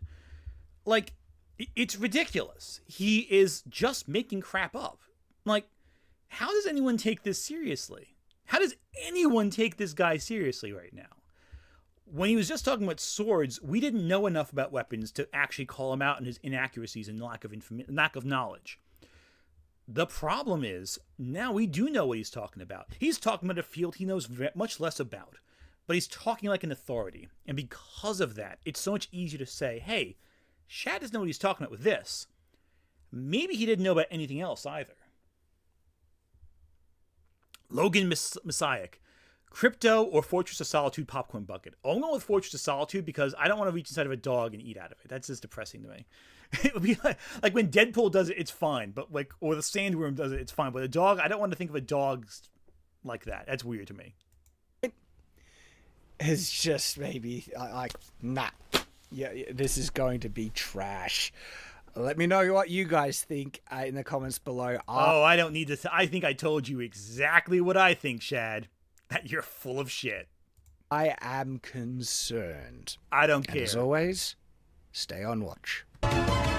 Okay, so we are going to go with John De La Ruza's video. I'm going to be right back. I just drank an entire pot of tea. I'm going to use the bathroom real quick. Right back, chat. In the meanwhile, just to keep you guys engaged, let me ask you this. What do you think of Shad's opinion so far? I'll be right back to read whatever you have to say. If you do a super chat, I'll read it when I get back. But then after that, we're going to go with John De La Ruse, who is another right-wing reactionary. Arguably more right-wing than Shad by a mile. We're talking about a guy who, well, let's just say if Shad says one thing, this guy is even worse. But we'll get back to that. Until then, be right back.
Maybe it hasn't clicked off yet because I'm back now.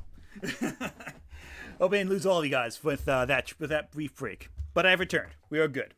Okay, cool. Let's get back in business here. No comments. Please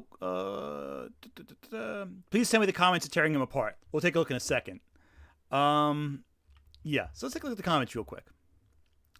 Let's look at some of Shad's comments, and then we'll move on to John Delarose. So let's read this one right here. So with regards, so this is one of the top comments. Sort by top comments.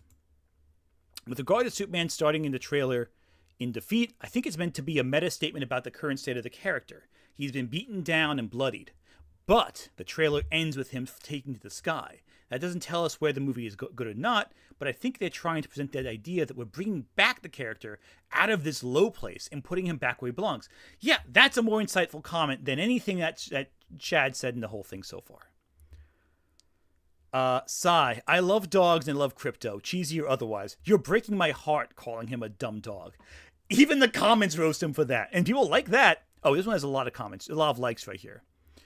If there's one thing DC deserves, it's extreme skepticism. A decade of mismanagement and utter contempt for the audience justifies it. Yeah, but those guys are all gone now, so what are you going to do? Superman can be laying bloody in the snow, but he has to stand up. Superman should always stand back up. Yeah, and the trailer ends with him standing back up. So there you go. What else we got here? 10 seconds into the trailer, Superman is in the Yamcha pose. Okay, that's kind of funny. I'll give him that. What we got right here? Oh, here's one right here. I don't understand the deconstruction argument at all. I mean, it's Crypto the Super Dog. We're not deconstructing the thing. We're literally just doing the thing. Yeah, agreed. So here's one comment here that got a lot of likes. To me, Superman is an ideal. He is supposed to be strong, powerful, almost invincible. A good man, masculine, kind, overpowered, and a goal. Henry Cavill had the muscle, look, and acting to be Superman. His Clark Kent might not have been good, but Man of Steel was a Superman origin story. It focused on Superman. It is the best Superman movie aside from the Christopher Reeves ones. This Superman isn't Henry Cavill, but he isn't Christopher Reeves. That's true. He is not either of those two actors. That is true. Also, Guy Gardner has orange hair in the comics, not blonde. Okay, that's not a big deal. Tell you the truth, people nowadays feel just like Superman at the beginning of the trailer. But after that, we see hope. Hope of better times coming. And I think that's supposed to be the point of the trailer. So it looks like the top comments do not like this video. Like they're all arguing against him. Here's one. I think you're missing the mark on this one, Shad. His kindness is he's kindness in a world that thinks kindness is old-fashioned. That's how James Gunn summarizes Superman. You can't see a world which is reactionary and hateful, hating Superman, even though he's literally the best person alive.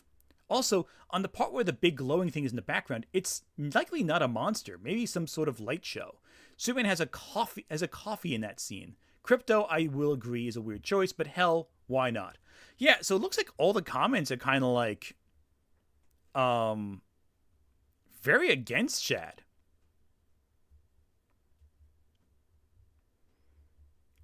I think Shad's take here is a bit people are not on Shad's side in the comments. I haven't seen any thing on his side. Wow. His comments are not. Wow, no one is on his. Shad goes full tourist mode. Yeah, this is wild. I'm being nice, not calling him a tourist, but like still. Even the comments that kind of agree with him are going against him. Like right here, I get Shad's weariness here. Time will tell. However, I've got to contradict him when it comes to Crypto. Nothing more classic or heartwarming than a man and his dog. Crypto bringing Superman back to the Fortress of Solitude is just that prehistoric bond between a man and his best friend being expressed. Yeah, no one is agreeing with him. Wow. Even the comments that are kind of positive is just like, sort of mildly positive about it. Nothing like serious. Okay. You know what? That gives me some hope. That gives me a little bit of hope here. Seeing if I'm not watching a 3-hour critical drinking video on stream. Just not going to do it. That sounds painful. Let's go back up. Okay, so the JDA one's not here. Okay, so let's give Logan Messiah. Thank you for super chat. All we want is a great story and great action. Yeah. Well, I want a great story, great action, and at least a few really emotional parts to it too. I want to have some heartwarming stuff to it. You know what I'm saying?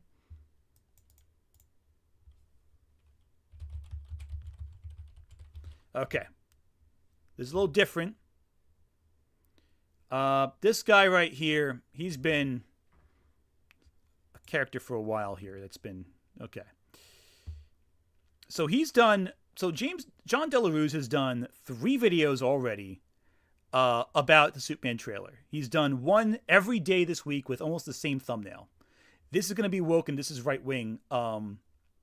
Okay, so I want to look at 2 of these videos specifically. I want to look at the this is going to be woke thing, and I do want to look at John Delarue's Superman is an inherently right-wing Christian concept video, because I feel like that's going to be the note I end on. That's like, I am going to be mad. So let's start with his first video right here, and I guarantee you it's going to be pretty bad. Let's keep a watch. Well, the Superman trailer dropped this morning, and it's all everybody's talking about. For the most part, it seems like fans are cautiously optimistic, and I think that I think it's overwhelmingly optimistic, but let's keep going there. At a point with superhero movies from Marvel and DC that they've been so bad for so long that people are looking at what probably is going to be a 7 out of 10 mid-film and just saying, yes, this is all I wanted. The bar's been lowered that badly. But I think it's going to be... Now, at one point, something out in mind, just as many people saw this video as they did the Shadiversity one. So keep that in mind. A little insidious and have some woke messaging that we do need to get into and talk about as I've gone through this trailer. Unfortunately, you can't just play trailers and clips anymore because of the way that YouTube works, so we're just going to have to talk about it with some still frames that I've got up on X. So please strap in as I talk about this movie, and of course, I'm a comic book writer myself, so hit the like and subscribe. Of course, you're going to fucking market his own stuff right Subscribe button. We talk about about I'll market my own stuff when my book is ready to publish too, but still, this is all, anyway. From a writing standpoint, and of course all things in the culture, especially with what woke Hollywood is doing here. Really, Ray the Bookish Bohemian, thank you for the super chat. Side note, I know we're all sick of sequel trilogy discourse, but it's very obvious to me that Shad and his ilk only hate deconstructions because they're still mad about The Last Jedi 7 years later. 100% agree. That is exactly what I think too. They're all obsessed with that, even though, let's be quite honest, Last Jedi is not a bad movie. It has some flaws, sure, but it's not that terrible. Not terrible enough to be angry about 7 years later, which they clearly are. And let's also be fair. When looking at the work of Last Jedi's director, Rian Johnson. When looking at Rian Johnson's later films, like Looper, or Looper's earlier, like I'm going to blank on the name, with Daniel Craig. Knives Out, with Glass Onion. It's deconstructing the mystery story in a way that's really interesting and dynamic and fun, and people like those movies. They don't like Star Wars The Last Jedi, even though it did the same thing Glass Onion and Knives Out did, because people are less willing to watch specific deconstructions within a franchise as opposed to a film that deconstructs a genre, I think. Darth Ninja 65, thank you so much for the super chat. Just joining in before I go to work. I read that James Gunn stated that Superman appearing beaten and bloodied was represent America's state right now, which has me even more intrigued about the film. Yeah, we had just discussed that actually earlier in the video. We discussed the exact quote. Yeah, Superman is meant to represent the exhaustion that we feel about life, about society. It's so much we have to deal with all the time. And Superman in this trailer is meant to be beaten because we're divided as a culture. But Superman is that drive that James Gunn firmly believes all of us have. And I believe that too. I think most people do want good in the world. They just refuse to see eye to eye in it because of ideological differences. But at the end of the day, everyone wants everyone, I think, to be in a good place. But we're just too divided to look at that, I think. And we refuse to see people as people. We see them as objects. We see them as ideas and ideology as opposed to human beings who need something. If you have the time, Critical Drinker has a much shorter version of his thoughts of the trailer. Maybe. I don't know. I'm not sure about that. I think after John DeLaRue's, I'm going to be checked out mentally, because I think his second video is going to really piss me off at an existential level about Superman. But let's keep going.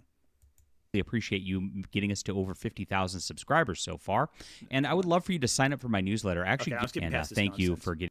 Superman is an inherently right-wing concept. He's super as a man, fit, strong white male archetype, loyal to one woman in marriage. Early issues, he fights government corruption and is anti-war.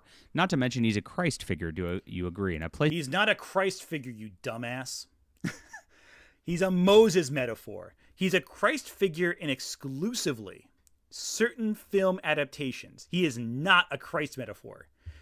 He is a Moses metaphor. He is a Jewish metaphor. He was made by Jewish creators.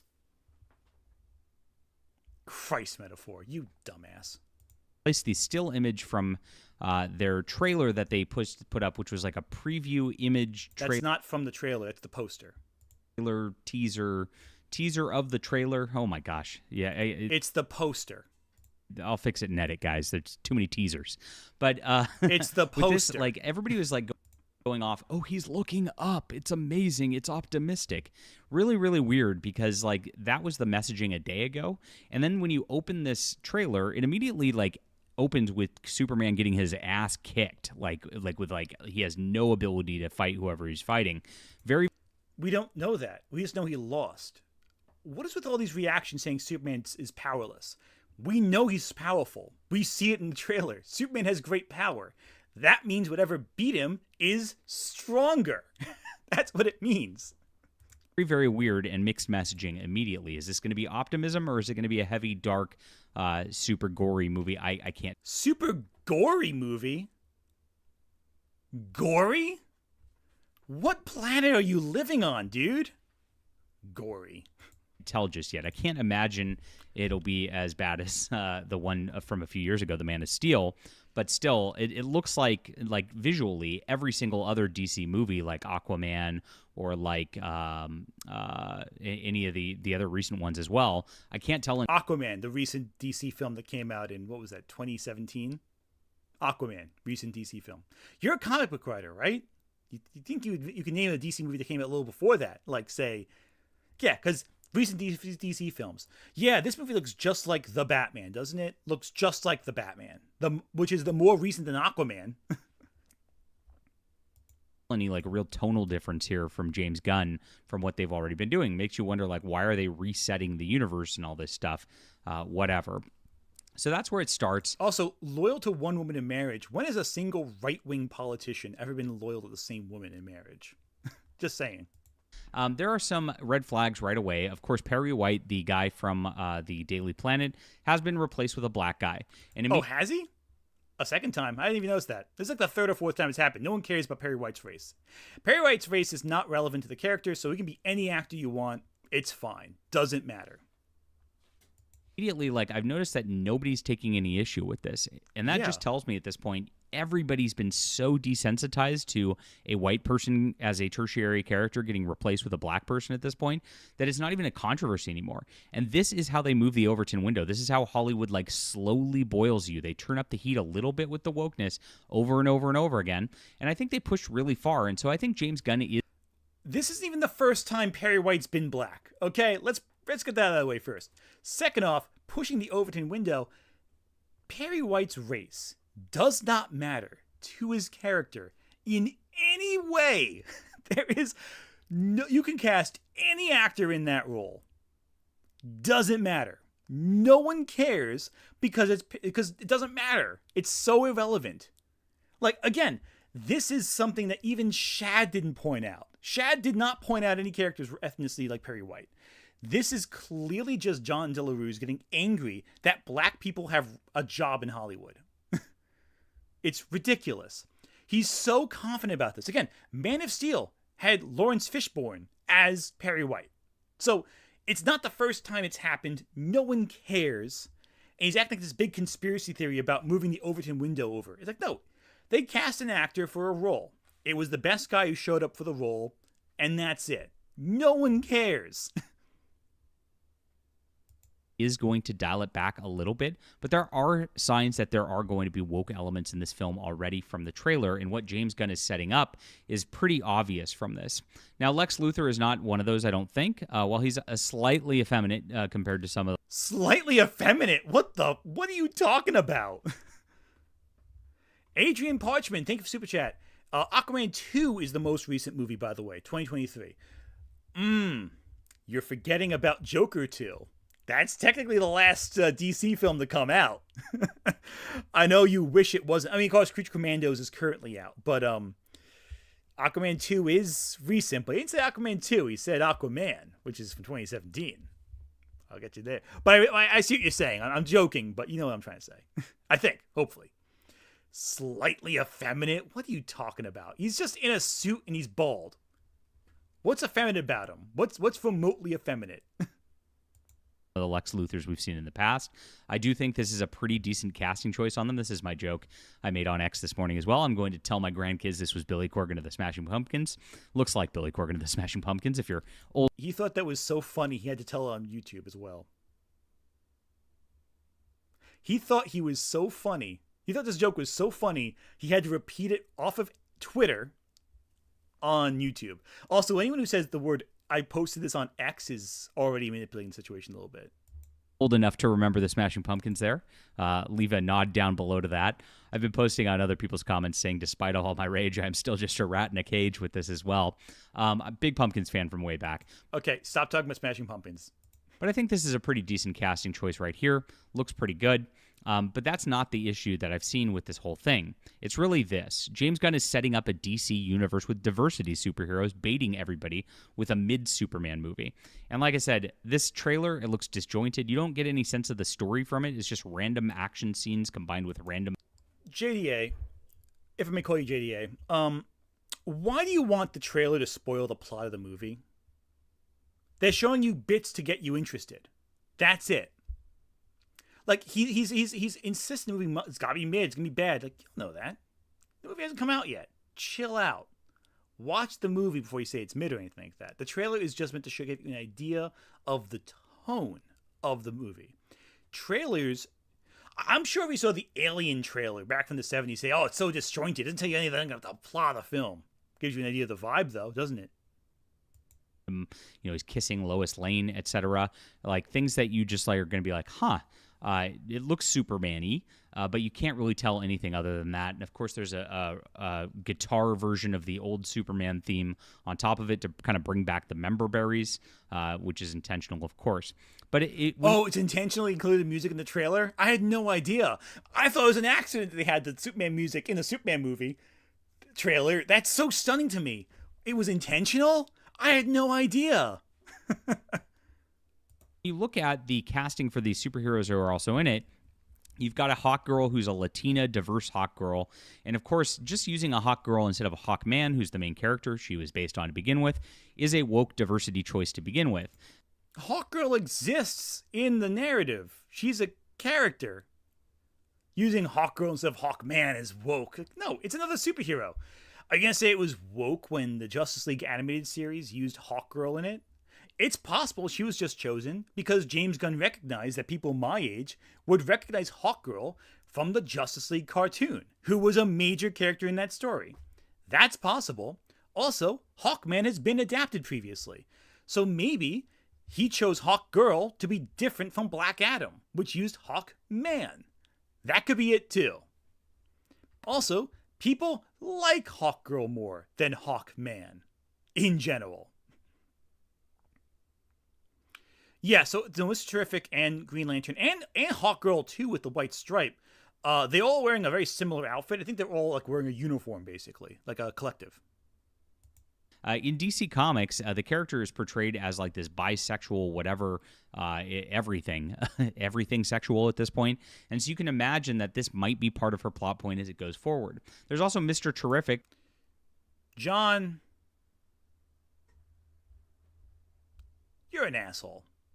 Like the black character who's out there, who's like, again, a tertiary character who doesn't really have much of a fan base or much knowledge of him outside of like just like hardcore comics fans. So the fact that he's using an obscure character is bad, you're saying? Is that it? That they're adapting characters who are lesser known? Because James Gunn has never had success adapting lesser known characters before in anything. Like, say, Guardians of the Galaxy, Rocket Raccoon, Adam Warlock, Ratcatcher, King Shark, Peacemaker, the Creature Commandos. No, he's never done anything like that before. He's adapted lesser known characters and made them mainstream successes, like Rocket Raccoon or Drax the Destroyer or anything like that, right? No way. Third superhero revealed is Guy Gardner, Green Lantern. Well, I don't have an image up on here right here, but he looks really goofy. Let me see if I can pull one up real quick. I forgot to do so before this video. I know John Trent posted one earlier kind of making fun of the situation. There he is. And he looks really, really goofy. He's old, and his haircut looks completely unnatural. Doesn't feel like Guy Gardner. I mean, yes, he's doing the haircut, but he doesn't. His hair looks goofy. It looks just like the character, but he looks goofy. Like, yeah, that's the character. What are you going to do? Feel like he's a good fit for Guy Gardner here. I think he's way too old for the role. He looks like Lurch from Addams Family. And again, I think this isn't. He looks like Lurch from Addams Family. So again, let's look at this right here. The reactions from the right so far have been getting angry that Superman gets beaten, getting angry at Crypto the Superdog existing, getting angry that a bisexual Latina character exists, getting angry that a character looks like he comes from the comic, but he's just a little too old for the role, clearly, apparently. Besides the fact that a lot of the Green Lanterns are being played by older actors in the DC universe so far. That has nothing to do with it. He looks just like the character. You think the character looks goofy? Yeah. That's because the character is goofy. These guys are clowns. They are such clowns. Intentional. You've got the young hawk girl, you've got the young cool black guy hero, and then you've got Guy Gardner, who's the like young, the white cool black guy hero. You mean Mr. Terrific? You mean He's not an obscure character in DC. I mean, he's not like super well known, but he's like you claim to be a comic book like writer, right? You claimed this guy was involved with the whole Comicsgate movement, by the way, back in the day. You would think that someone who spends time actually analyzing comics and reacting to comics would know a few comic characters, but I guess not. That's a little too much to ask. Guy blonde. He's going to be just portrayed as a maniac. Nathan Fillion's going to do a joke role of him, of course. And the white... A maniac? Guy Gardner is known to be an asshole in the comics, so he's going to play an asshole in the movie because he's playing the character. That's just who Guy Gardner is. At least his most well-known iteration. He'll probably have a heart of gold down there somewhere or be a better person, but all of this is so ridiculous. Guy's going to be portrayed as a joke. This is all intentional, guys. Hollywood does this in every single movie. And what they're setting up with these three characters is they're setting up some like Justice League or Justice Society or something with these tertiary... They're setting up the Terrifics.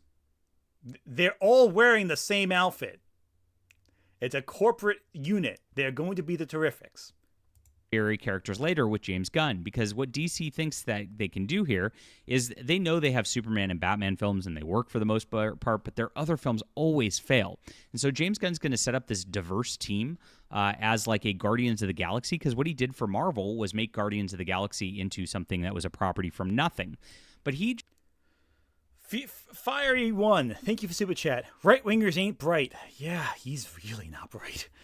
Okay, John, I'm going to explain this to you in a way that you'll understand. Have you ever read Truth, Justice, and the American Way? Have you ever read What's So Funny About Truth, Justice, and the American Way? One of the most famous Superman comics of all time. It's one issue. It's 24 pages. It's not hard to pick up. The team is being set up as a foil to Superman. Their methods will be a foil to Superman's methods. It's not going to be a future film. It's going to be in the context of the story. This is the emotional conflict with Superman. Oh my God. He just like had lightning in a bottle there. It was a lucky thing, and a lot of the luck relied on Chris Pratt as the white male lead who everybody related to and loved. And Chris Pratt isn't even the most... Star-Lord isn't even the most popular member of the Guardians of the Galaxy. If anything... It goes Rocket Raccoon, Groot, Drax, probably Mantis, Nebula, I can't believe I'm trying to blank on her name. Oh, frick. Anyway, Star-Lord's probably the least popular one of them. And the fact that they're not going to do that with this this mismatch superhero team Mantis that they're going to also be is really good, building too. out of this very obviously, and that they're going to make it some sort of diversity sort of push, Gamora. shows it's There going to you be go. dead. Gamora. Sorry about that. Fiery One, thank you for Super Chat. And yes, you're right. John is also a wife beater, so he really ain't. Oh yeah, that's the thing. John Delarue beat his wife and child, and they got a restraining order on him. It's all public record. All of it public record. John Delarue did in fact beat his wife. That is it's not, and he got a restraining order for it. That's not an accusation. That is the restraining order went through just fine, so there was reason to believe it from the authorities. This is not an accusation. This is just outright saying John Delarue did in fact beat his wife, and that is a true fact. You can look it up. Death Ninja 65, thank you for Super Chat. I personally appreciate when Superman is shown taking damage even against powerful opponents because it shows he's not a god, despite that being the narrative people try to push. I wouldn't call Mr. Terrific unknown. I agree, he's not unknown. He's not as well known as other main DC characters, but he has a role, he's had a history. And yeah, you should have characters who struggle, who fight, who overcome. The fact that he's saying that the Guardians of the Galaxy was successful because of Chris Pratt, who is a white man, is ridiculous. Because people don't talk about Star-Lord the same way they talk about Rocket Raccoon or Drax or Groot or even, Gamora. Or Nebula, who is, I think, way more interesting than any of the other for most of the other characters. But I digress. On arrival when it actually shows up. There's one other casting choice which is really weird to me, and I posted. And by the way, I do want to point out John Delarue, the site that Shadiversity showed, Fandom Pulse, that's John Delarue's site. So we're watching the guy who Shad cites in his video. This is Shad's source of information. This guy. That's why I chose him. Posted this as well. We've got Rachel Brosnahan, and Margot Kidder as different Lois Lanes here. And as you can see, Rachel here, she's got like a rounder face and kind of the square jaw sort of situation with a high hairline that. Are you saying that Rachel Brosnahan is not gorgeous? Are you trying to seriously convince people that this gorgeous woman is not beautiful? Really doesn't evoke Lois Lane. This is the person the Superman's supposed to be absolutely in love with and can. John, what does evoke Lois Lane? What do you think invokes Lois Lane? Let's hear what you have to say. What do you think, John? What do you think, John? What do you think evokes Lois Lane? Please inform us. Not be without. Honestly, just kind of mid. It doesn't work very well. What is Lois Lane then, John? Skin deep features? Appearance? Is that what you think? Is that your opinion? Are you a stronger jaw? That's a dog whistle from these folks, because they say, they try to emasculate women by calling them with strong jaws. That's their code word for looking mannish in their perspectives. So the fact that he's looking at this also, Margot Kidder had a strong jawline. This one image is this image is photoshopped. First off, it looks like her neck does not. Let me get Margot Kidder up here a second. Let me get a photo of Margot Kidder.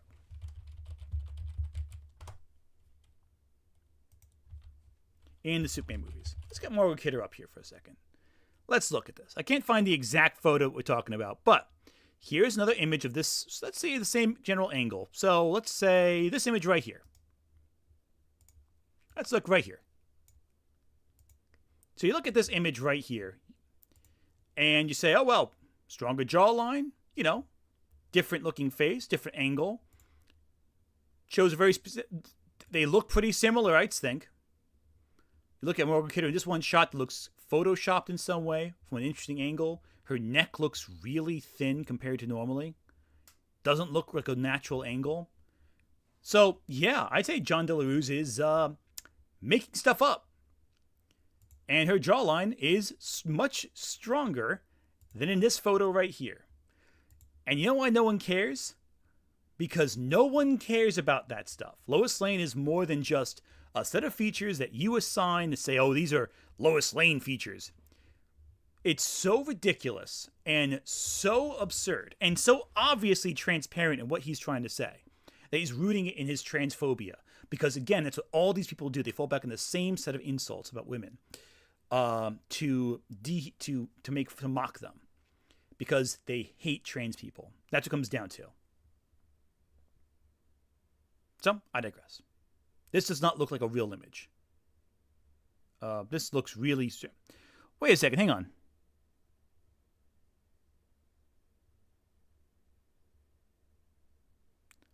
Is this AI?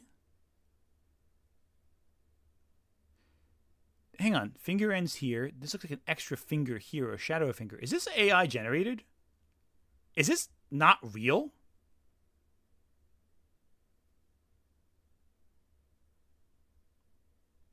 This might not be a real image. Huh. Interesting.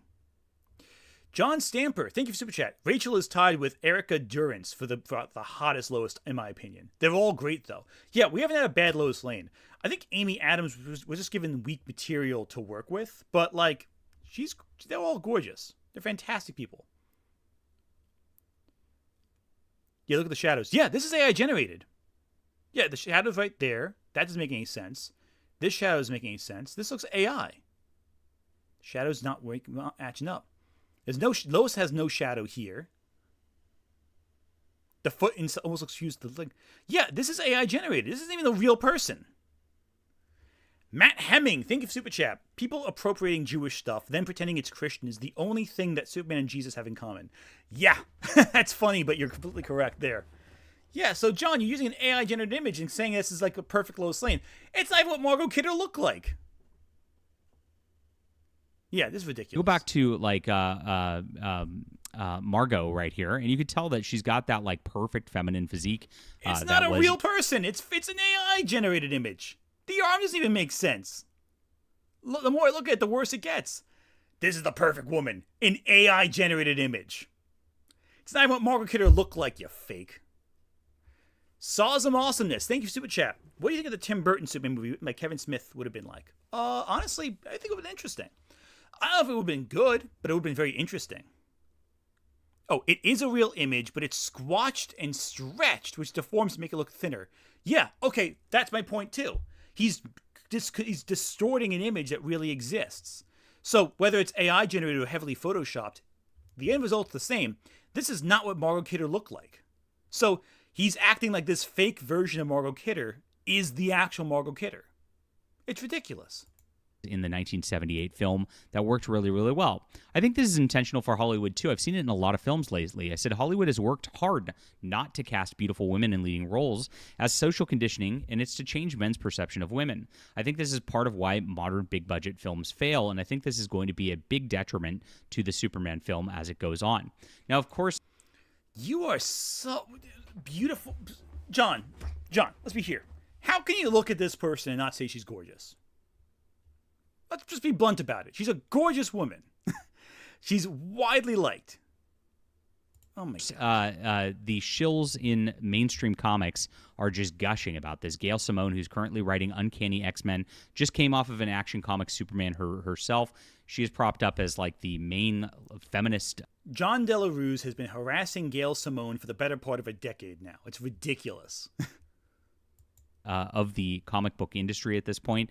She says, "Dear James Gunn, I forgive you every time you defended Billy Joel for this beautiful, magnificent trailer that is already my favorite thing in human history." That's quite the overreaction. Like I said, as the trailer stands... She's being hyperbolic. That's what Gail Simone does. She says goofy things on Twitter a lot and goes a little too far sometimes. That's on brand for Gail Simone. That's like the most... He's getting angry about a fun, excited tweet from Gail Simone. That's what she does all the time online. So I don't tell you there. And it's just like disjointed stuff that doesn't tell you anything about the story at all. It is something that's like, oh, it's Superman and it's got some Superman-y things in it, plus some other DC heroes in it that you're obviously trying to set up for their own movies. Very, very bizarre. Fabian Nicieza, who wrote X-Men for a long time himself, look, he's talking here. I haven't been very happy lately. As tried as it sounds, this made me happy. I haven't been very hopeful lately. As absurd as it sounds, this made me hopeful. A little over the top. I will say that. It's a little, listen, expressing hope at the sight of a movie is just fun. You know, good entertainment can raise you out of a dark place. So I'm fine with this post. It's a little melodramatic, but that's fine. How's John DeLuise going to twist this to be some political tract? This is obviously all about the Trump election and the guy. Of course he is. Of course he has to say that. Because you know exactly what he's thinking about. You know. Has massive Trump derangement, super extreme. No one mentioned Trump. Okay, dude? You're just being ridiculous. You have no idea what's going on in his life because you have to assume everything involves your politics. It could be about Trump. A lot of people don't like him. Myself very much included in that category. I can't stand him. I'm very cautious about the future. You, however, have to construct everything possible, any expression of misery in the world with having to be about politics because you yourself only exist in that wavelength. Leftist here who just is part of this like mainstream decline of comics lately, and of course like his happiness depends on a Superman trailer. Get your life right. You didn't say that, you dumbass. Right, bro, and then maybe you won't have this as an issue to simp for so hard. But a lot of people are saying that they like this trailer, so perhaps I'm off base. I'd love to hear from you and what you are off base. You're really off base. Much like how when you beat your wife, you were off base. Your thoughts are on the trailer. Leave a comment down below. I'm sure if you've watched it at this point. If you haven't, go watch it and let me know. And I'd love to hear from you. I'd love to connect with you guys on X, of course. Oh, I'm going to connect with you all right. Well, let's see what he has to say about the right-wing thing, because I do want to see that, even though it's a tiny video of his.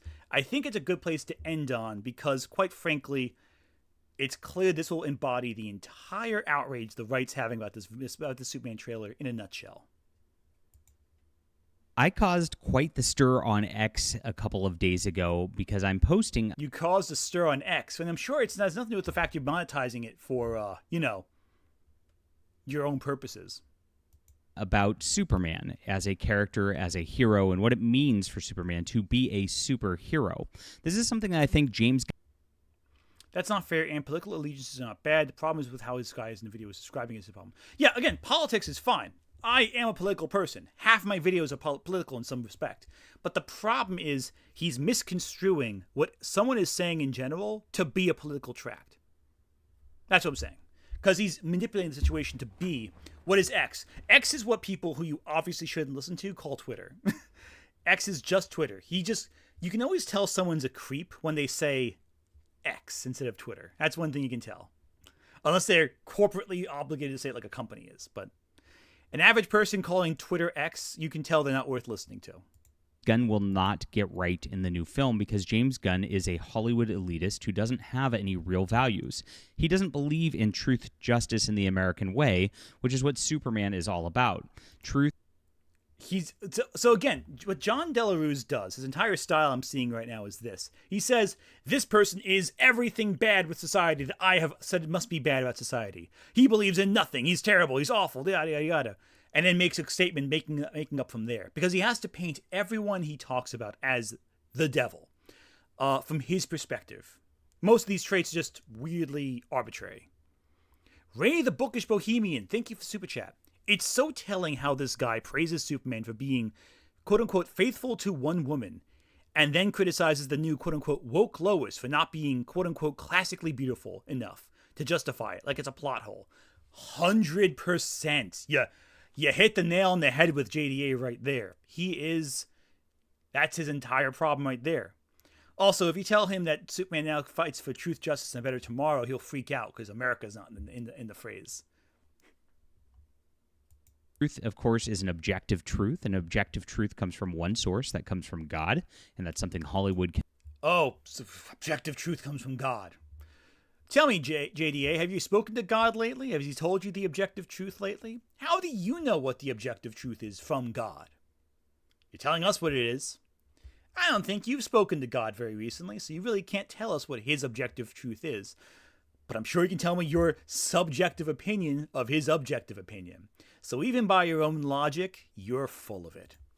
Because unless you can speak for God directly, nothing you say is the objective truth you so dare claim it to be. And in fact is just what they might call a false prophet. Using the biblical terms against you there, JD, is not too difficult when you're full of shit. Cannot have. Justice is something that's real. It's objective. It's not social justice, which is a bastardization of the term, which is what they are all about these days. And the American He's just saying a lot of things that he thinks are real, but of course he's full of it. way is something that is a long-time patriotic thing, which is, of course, what the left stands against, as they stand hard against making America great again, for example, which... Yeah. Again, he's just saying a lot of nonsense, but not actually saying anything that matters right now. James Gunn has voiced that he has disdain for Donald Trump and everything that he's doing over and over again. So I posted... Here's a question for you, John. Is Donald Trump America? If not, what's more American than criticizing a president? I can't think of a single more American thing than looking at a person in power and saying, no, you suck. That's the most American thing you can possibly say. Questioning your authorities, arguing against them. We do not have a king, John. We fought a war over that back in 1776. America was founded on tearing down power we disagree with. That's the American way. Loyal adherence to a singular person is what America was founded against, not for. That's the American way. Deconstructing power systems. So, if you say we have to demand to be loyal to a singular king, you're not really that American. In fact, you're kind of the opposite of American. Here that Superman is an inherently right-wing concept. And I'll get more into that in just a moment. This post went mega viral. It got 12 million views. It is the most viewed thing I've ever done. And I want to talk about it and expand upon it a little bit here. So if you... That's your most viewed thing you've ever done? Okay. Care about heroism and writing and, of course, great characters and what makes great mythos, please hit the like and subscribe button. Join us here, guys. I'm over 50,000 strong thanks to you. I'm a comic book and science fiction and fantasy writer, Mike Justice. Again. Reply back, say hi to me, and let me know. Fantastic. Sign up in the description below. All right, so Superman is a right-wing concept. I say, first off, I just look at the character himself. He's super as a man. Lightning Tiger, thank you for Super Chat. Wow, this is way worse than Shad. Yeah. And this is the guy Shad cites. He's the one who Shad's citing in his things. This is the guy who tons of these right-wingers cite. Almost all of their outrage can be sourced to a couple people. He's one of them. So, keep that in mind. Back when X-Men 97 came out and every right-winger was complaining about it being woke and bad, they were quoting this guy, John Delarose. There's a really good Pillar of Garbage video about it if you want to see a little more of a in-depth detail with actual facts. But John Delarose has interacted with me on and off since I've been working as a journalist at CBR back 7 years ago.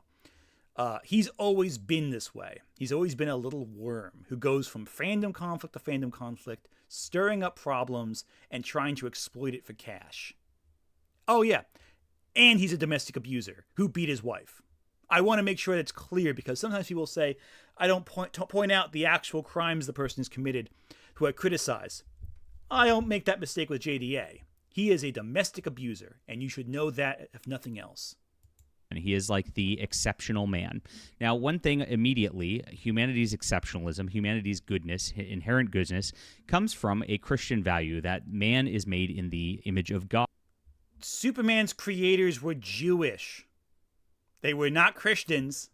In fact, they were being persecuted by Christians. Just pointing out there, JDA, you're making a few basic mistakes you would know about if you actually ever picked up a comic book before.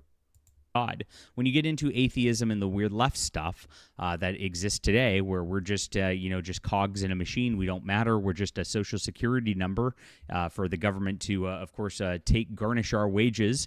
That's how they view us all these days. It's quite the opposite. That JDA, John, you're so fucking far off the base. It's not even funny. Superman is Jewish. They were two Jewish men who made him. He is not Jewish as a character, maybe not. He might be Christian as a character. But he is a creation of Jewish men. He is not a Christ metaphor.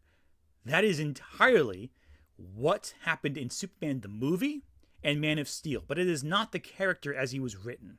And in fact, there is very little about Superman that is Christ-like, beyond the fact that he was killed and came back, which you can say about almost every other comic book character. Does that mean Bucky Barnes is a Christ metaphor too, because he died and came back in the story? Does that mean that Alfred's a Christ metaphor because he died and came back in the comics? Does it mean the Joker's a Christ metaphor because he keeps dying and keeps coming back? Apply the logic evenly. What about Superman's a Christ metaphor, beyond that one element?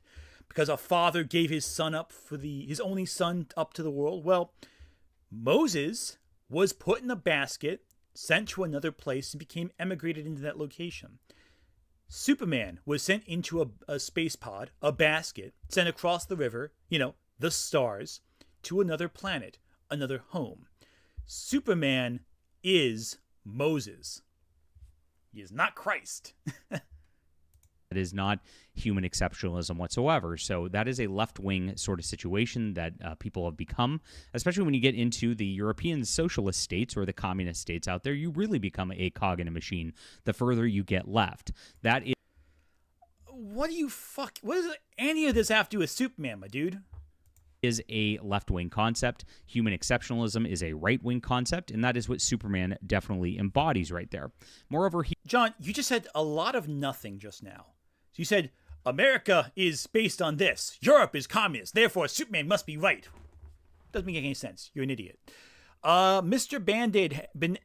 Bandana Head, thank you for Super Chat. This man's video is distortion of beliefs to hurt people, ignoring the messages of universal love. Shake my head. By the way, hoping for another horror vid soon, Ant. Well, I'm working on my kaiju vid, which is going to be a little horror adjacent, so hopefully that's pretty good. It's looking like a big one, too. I got a lot of people reading some quotes there. I reached out to say, hey, can you read this for me? And they're like, oh, hell yeah, I'll read this for you. This looks awesome. So, hoping it's good.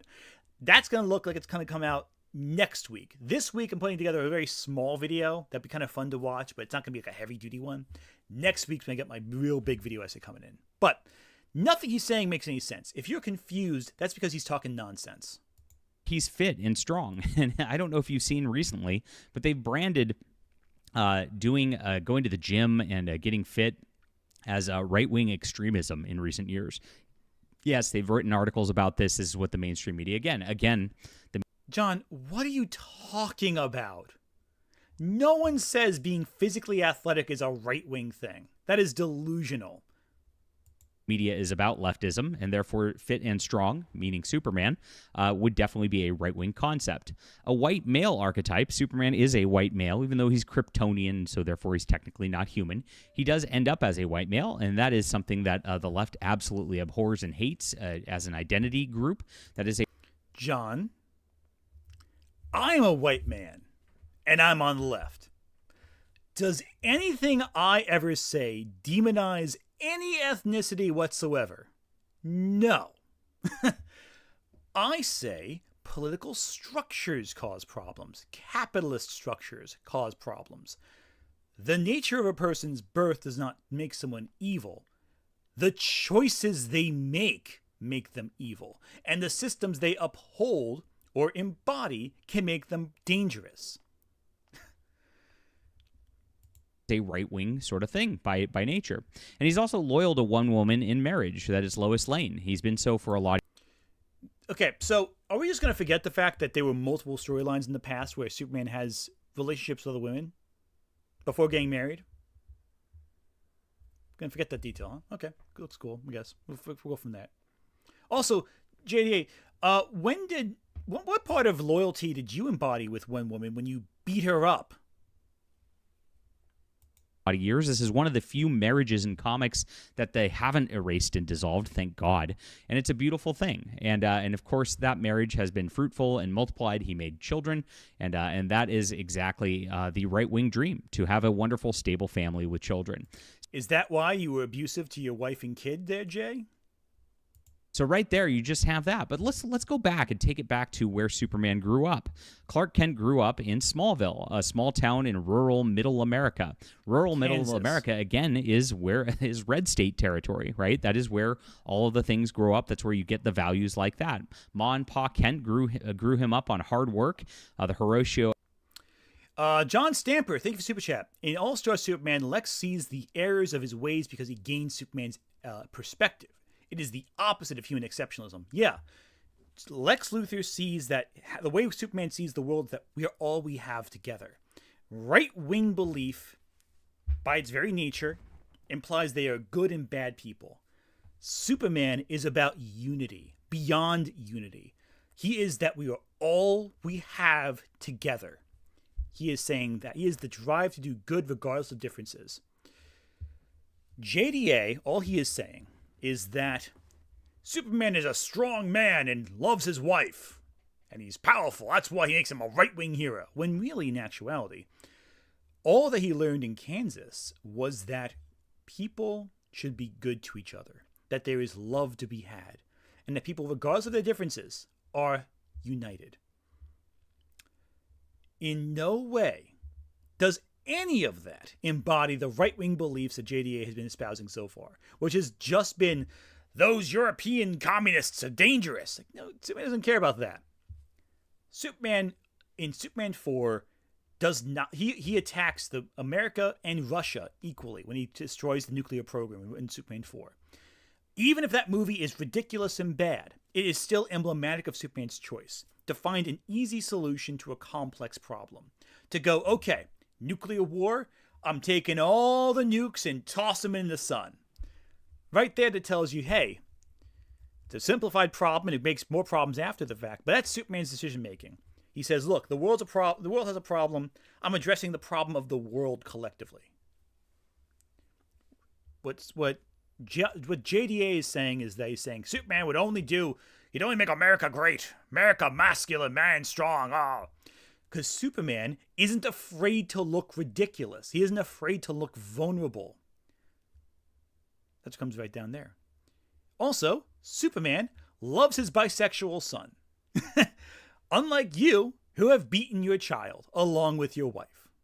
Alger kind of archetype right there, where you work hard and you become a success, and he embodies those values, which are, again, right-wing Middle America values.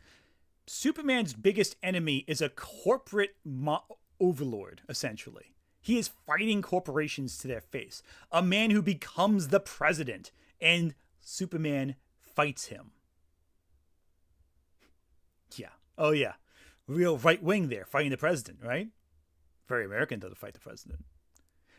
Opposing authority powers is one of the most American choices we have. Every 4 years, we have the chance to overthrow our president in a fair election. That is how America is built. It is built on the foundation of upheaval by choice.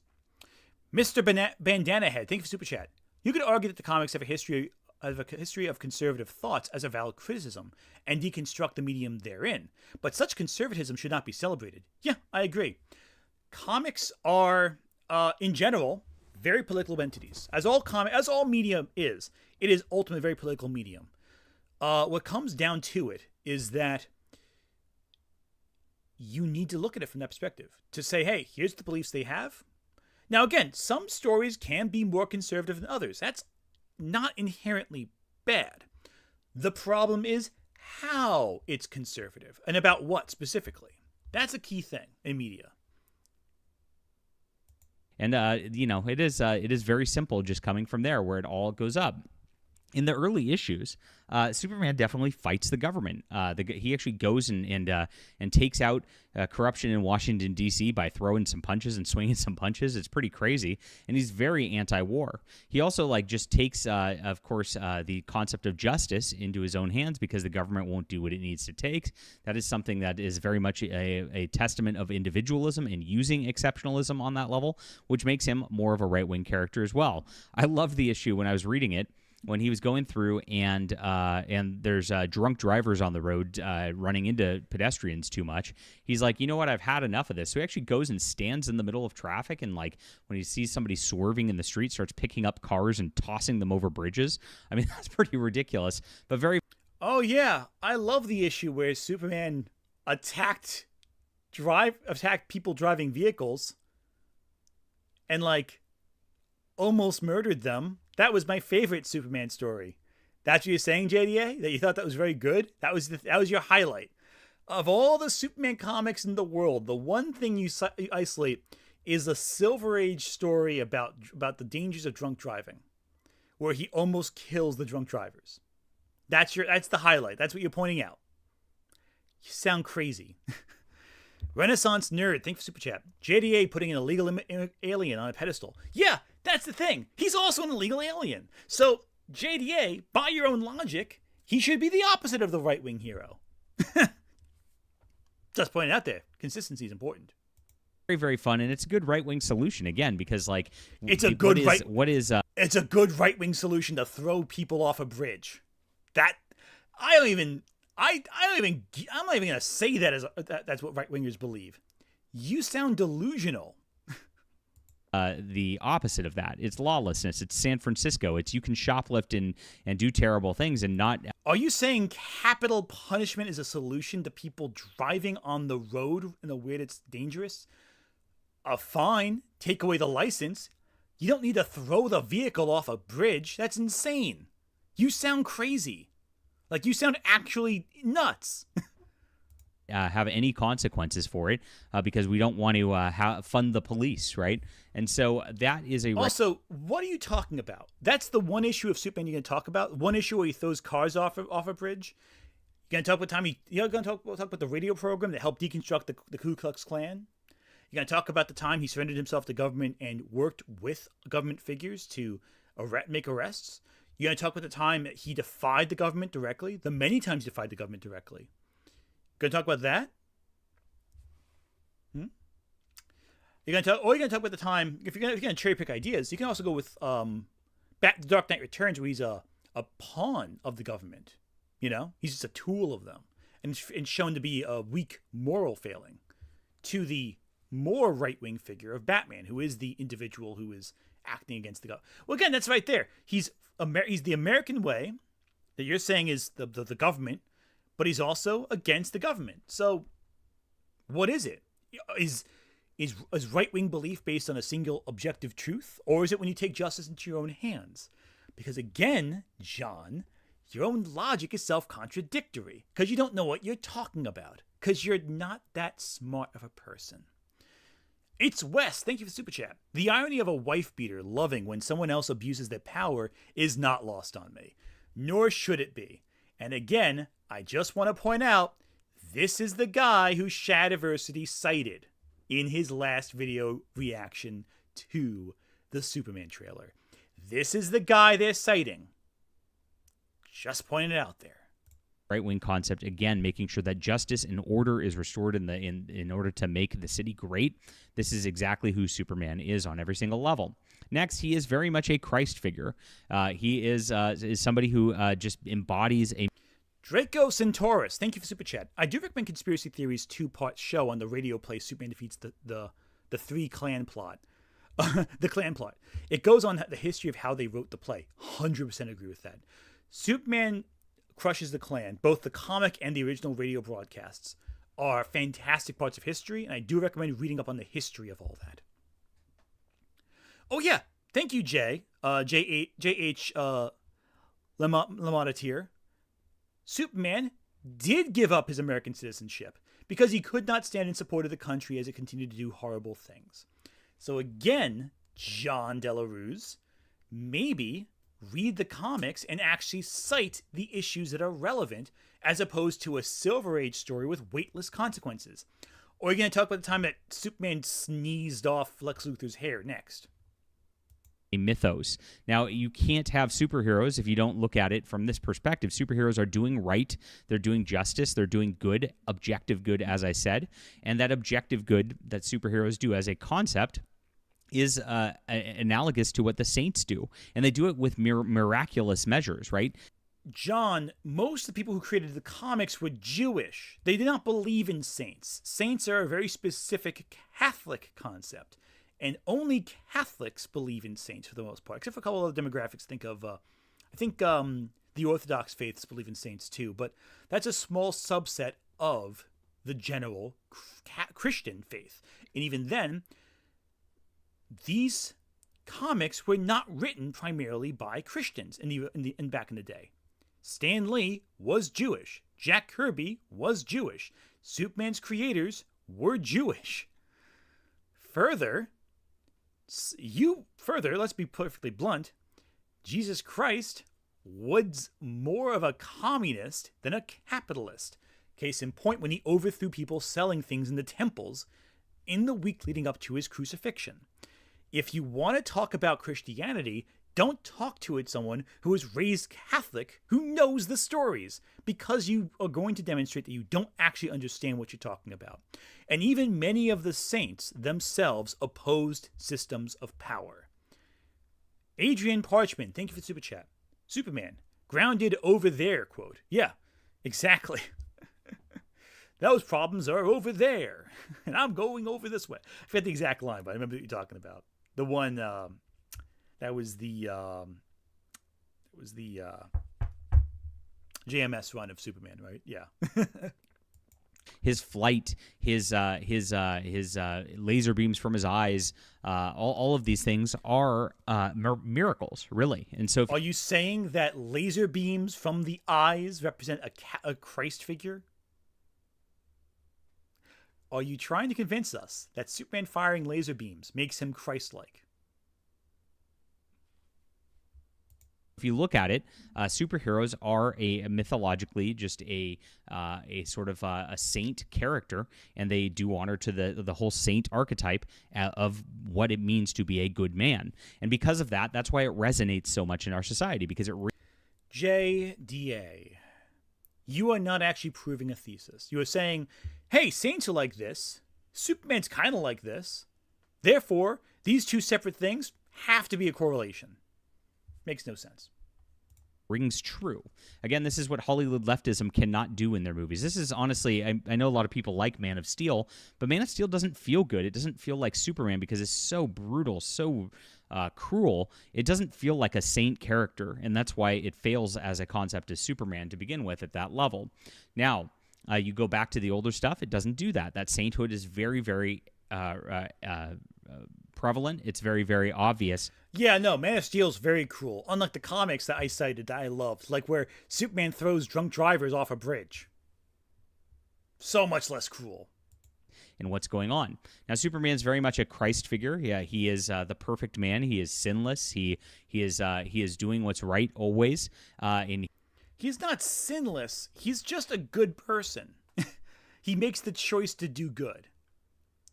He eventually does die and rise again in a miraculous fashion, which they did. He doesn't actually die, though. He's close to death. It's not quite the same as death, though.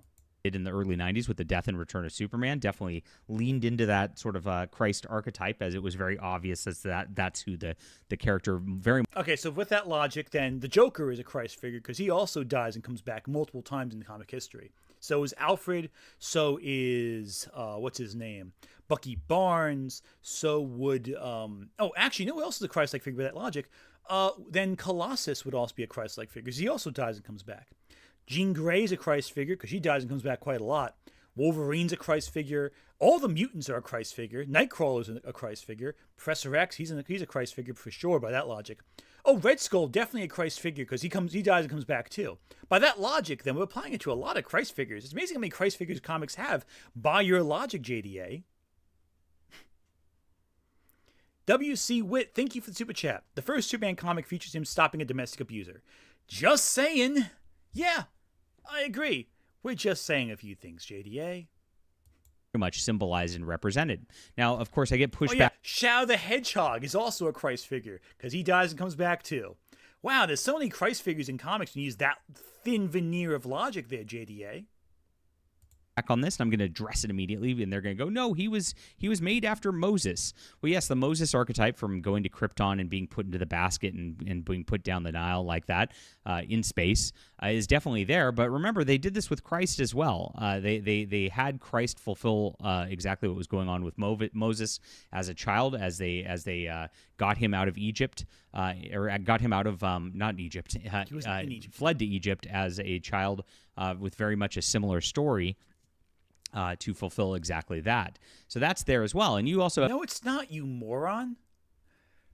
At no point when Jesus left Jerusalem under King Herod, I believe you're talking about, right, to go to Egypt, did Jesus ever at any point be adopted by different parents. He was not raised by different parents. Therefore, the comparison you're making is ridiculous. Both Moses and Superman were raised by different parents in a different location after being sent off away from the parents as disaster loomed. But Jesus never left the side of Joseph and Mary. Therefore, your logic is incoherent. Nor did he become a man in that society and bring revolution in that society. Moses was raised in Egypt and brought revolution to Egypt. Superman was raised in America and brought revolution to America. They are so far apart that they have nothing in common in this sense. You are twisting the information that you have at hand to justify your ends, to kind of, yeah, but not really, when you have no leg to stand on. Again, there is a correlation, a comparison, but Jesus and his family fleeing to Egypt is not as integral of a part in his narrative as Moses being brought into a basket to Egypt is for Moses' story. And you'd understand that if you had even basic understanding of the faith system that you so claim to have. Of Samson with the strength, another saint character from the Bible as well. So you end up with these biblical figures that all mishmash into this superhero character, and that's why Superman feels so good. That's why he endures. That's why he stands the test of time, because he has those qualities which make him a great character, which make him the absolute arbiter of right, which means he is a godly character, which means he is not the absolute arbiter of right. Other characters in the comics also have opinions. There is a big discussion in the comics with Superman where people doubt he has the right mentality.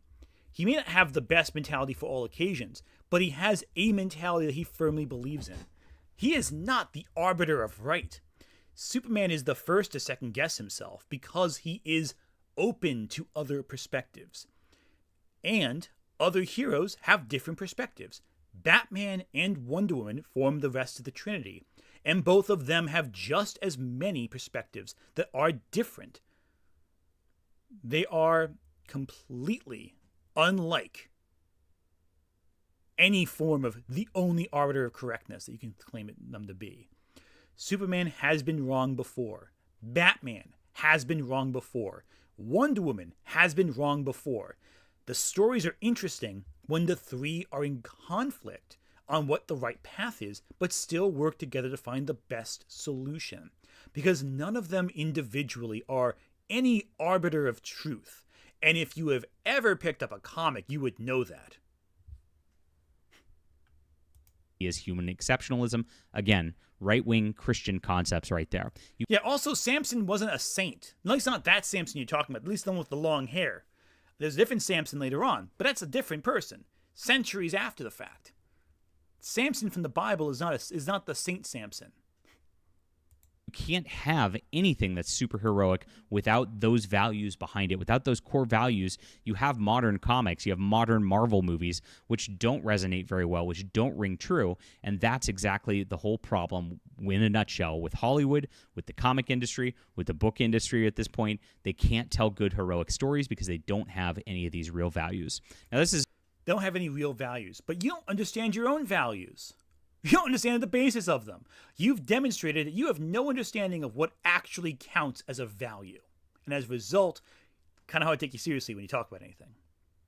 Amazing. So I appreciate this. Wow. I mean, just like watching a... Wait a second. Hang on. This is the tweet he was so proud of. His most widely viewed tweet, 12.7 million views, and how many likes with that again? What's that say? Can you see that number right there? Let's take a look at that real quick. 1.6 thousand likes. 12.7 million people read it, and only 1.6 thousand liked it. So despite all the people who saw it, a small fraction actually agreed with you. What does that tell us, friends? What does that say? More people retweeted it than actually liked it, which means you were ratioed. The post get 12 and you're mad about it. 0.7 million views is out of control. I appreciate everybody for being. How many likes though, John? How many likes did you get? How many people agreed with you? 12.7 million impressions. Not talking about the likes. Not talking about how many people agreed with you. Oh, and on Twitter to not get that at this point when it's only like right-wing people on there and a few other like public, like I only post on Twitter now just to promote videos. It's about it. The fact that that's the only, that even on that site in its current state, that's all you could get with 12.7 million views. In there, my X is in the description below. I'd love to connect with you guys there as well. So make sure to grab that and follow me on X, and make sure to sign up for my newsletter. Also in the description. If you anything else here? Hope this was a good study on the character of Superman. Let me know what you think about this. Do you agree with me? I'd love to. At no point. Okay, John, let me just tell you this right now. Honestly, as someone who's actually read Superman comics, let me tell you this right now. At no point did you ever come close to actually articulating what Superman is as a character. You demonstrated knowledge of maybe one or two comics ever across 80 years of comics, and even then only described them in the most tertiary, basic way possible. At no point did you analyze any comics of any meaningful fashion, in any specific fashion, across the world. You spoke as an authority about things and said this is the way it is, without showcasing any evidence to prove that you were correct, beyond misrepresenting the Bible, one of the most widely read pieces of literature in media ever produced. At no point did you ever come close to coming to a point. And this is the guy who Shadiversity cited in his video.